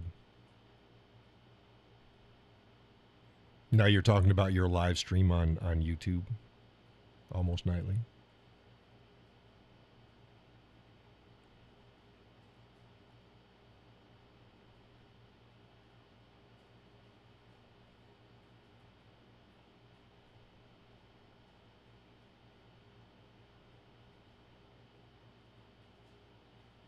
Let's see if I'm going to just post something up here.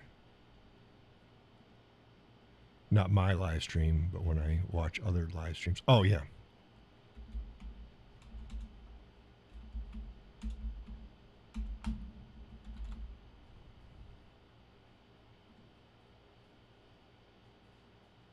Yeah, the only thing that came up with mine when I was writing is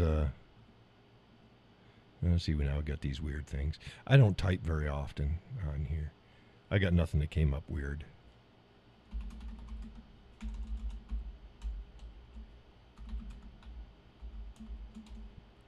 No, everything's the same.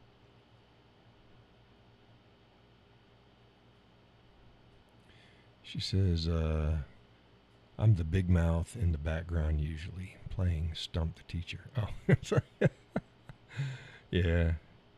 Okay. Okay.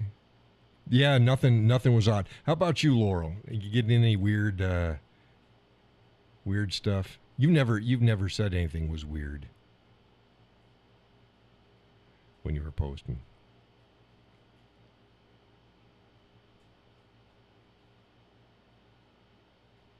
Laurel's number 1, Tracy's number 3. Who the hell was number 2?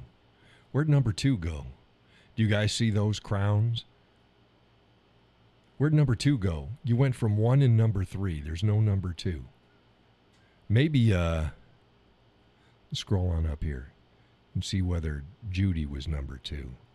Judy was number 2. Okay.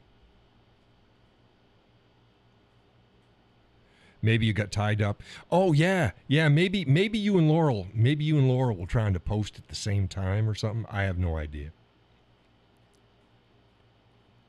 Yeah, Judy was number 2. I had to scroll back up. To see it. Because I got my Streamlabs over here, and then I got the YouTube streaming pages underneath it, and then I take the chat box and I detach it and I put it over here on this screen. I'm running a 2-screen system, and then I've got my online stuff over here so that I can, of course, do my internet on. Look at that, on the internet on. Ooh, look at that. I go back to my camera. So I got stuff everywhere. I got stuff everywhere. So yeah, you're the odd one out. You're the odd duck out, Tracy. Silly Yorkie. Everybody else is doing fine.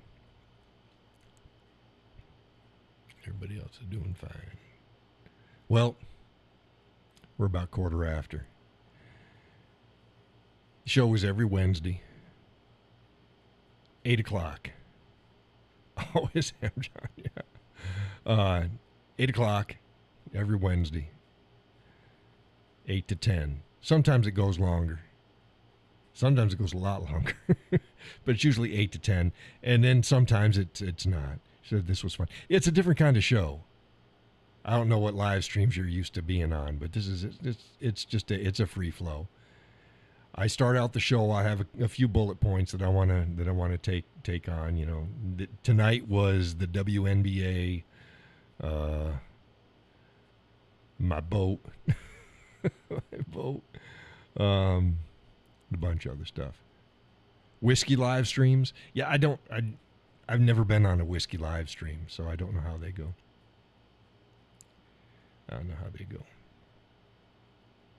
This is you never know. Like I said, you never know what we're going to talk about. Oh, the WNBA. Yeah, we have a guy. Oh, yeah. Yeah. Yeah, if John is fired up, oh boy, lots of fun. Yeah, if I come in and I say I'm in a mood, it's gonna be a hot one. It's gonna, it's gonna be a hot one.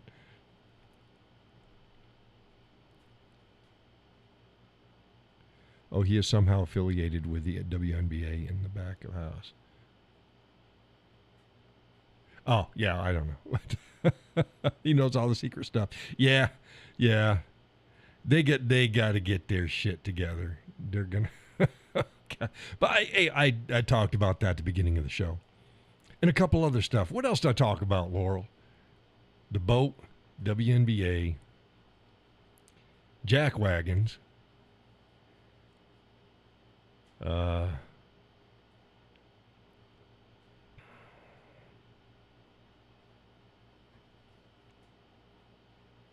he's on the ATL Dream Team. Okay.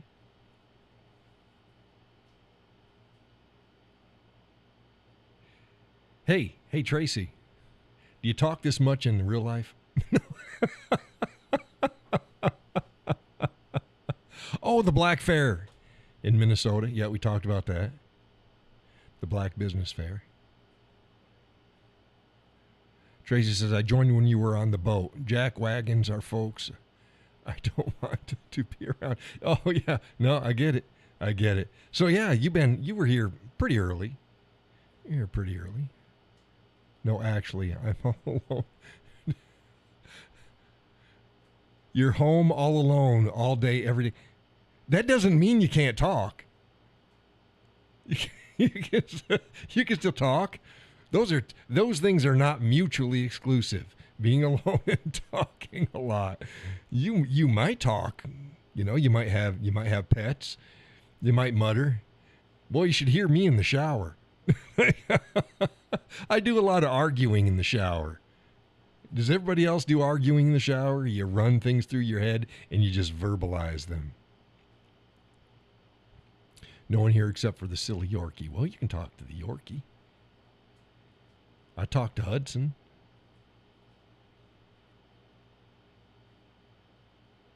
But yeah, I do a lot of verbalizing in the shower. Laura says sometimes, I talk to silly Yorkie all day long. My dad would have told you I argue with the fence. Well, see, there you go. You just said you didn't talk, and now you admit that you talk. Get your story straight. You got to get it figured out. Get your answers right. She's like, dang, first time on the show, and he's fucking ripping into me. Well, I'm an equal opportunity kind of guy. Equal opportunity kind of guy.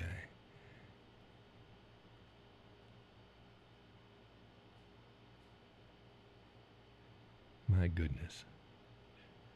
You gals. She says, she can take it, John. That's normal. Yeah. See, you got to worry with me if I don't talk to you. If I'm still talking to you, you're okay. I might be ripping you, but it's okay. Or your prior, get the fuck out of here. Prior Navy.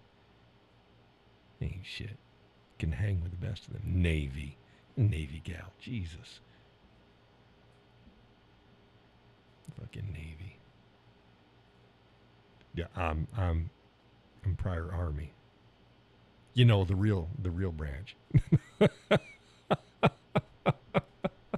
She's like, fuck. Nah, he treat me like a freaking piñata here. I can't do anything. He swings in another direction. Navy. God. Well, nobody's perfect. We'll keep you around anyways. The Army-Navy rivalry. It's the Army-Navy Air Force Marine rivalry. But you're talking about, don't they have doesn't the Army and Navy have the that's football too, right? From the academies. I don't watch that shit. That's my philosophy. As long as I can still talk, knowledge, you're good. Yeah. If I'm ignoring, yeah. If I don't like you and I got nothing to say, it's just I won't talk to you. So I don't waste my time. Tracy says, yeah, Army Navy games, yeah. See, at least I got that reference. Took me a second, but I got that reference. My goodness. Hey, I got to shut this down. Navy is brains, Army is brawn. Yeah. Well.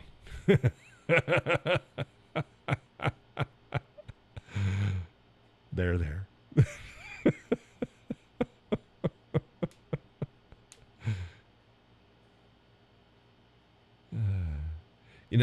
Hey, like the saying goes, yeah, we like those Navy fellers. They take us everywhere we need to go. But now they fly. They fly most everywhere. So, and the Air Force does. The Air Force takes us everywhere we need to go now. But it's a good show, folks. She says, "Good night, John. It's been a lot of fun. I look forward to giving you sheet, giving me sheet. You didn't give me sheet. Nah, you were just fine. You got more planes? Okay. But yeah, I got to close this down. See you folks on Facebook bright and early in the morning. I'll be putting out more content. I'll check my emails and try to get back to you, Tracy, on the whiskey live stream stuff. Laura says having a good night, sleep well, getting to sleep exactly. Next show is Wednesday, same time, 8 o'clock Eastern Standard. See you there, and let me get my music ready here. Go out with some more of my playing. God bless and take care.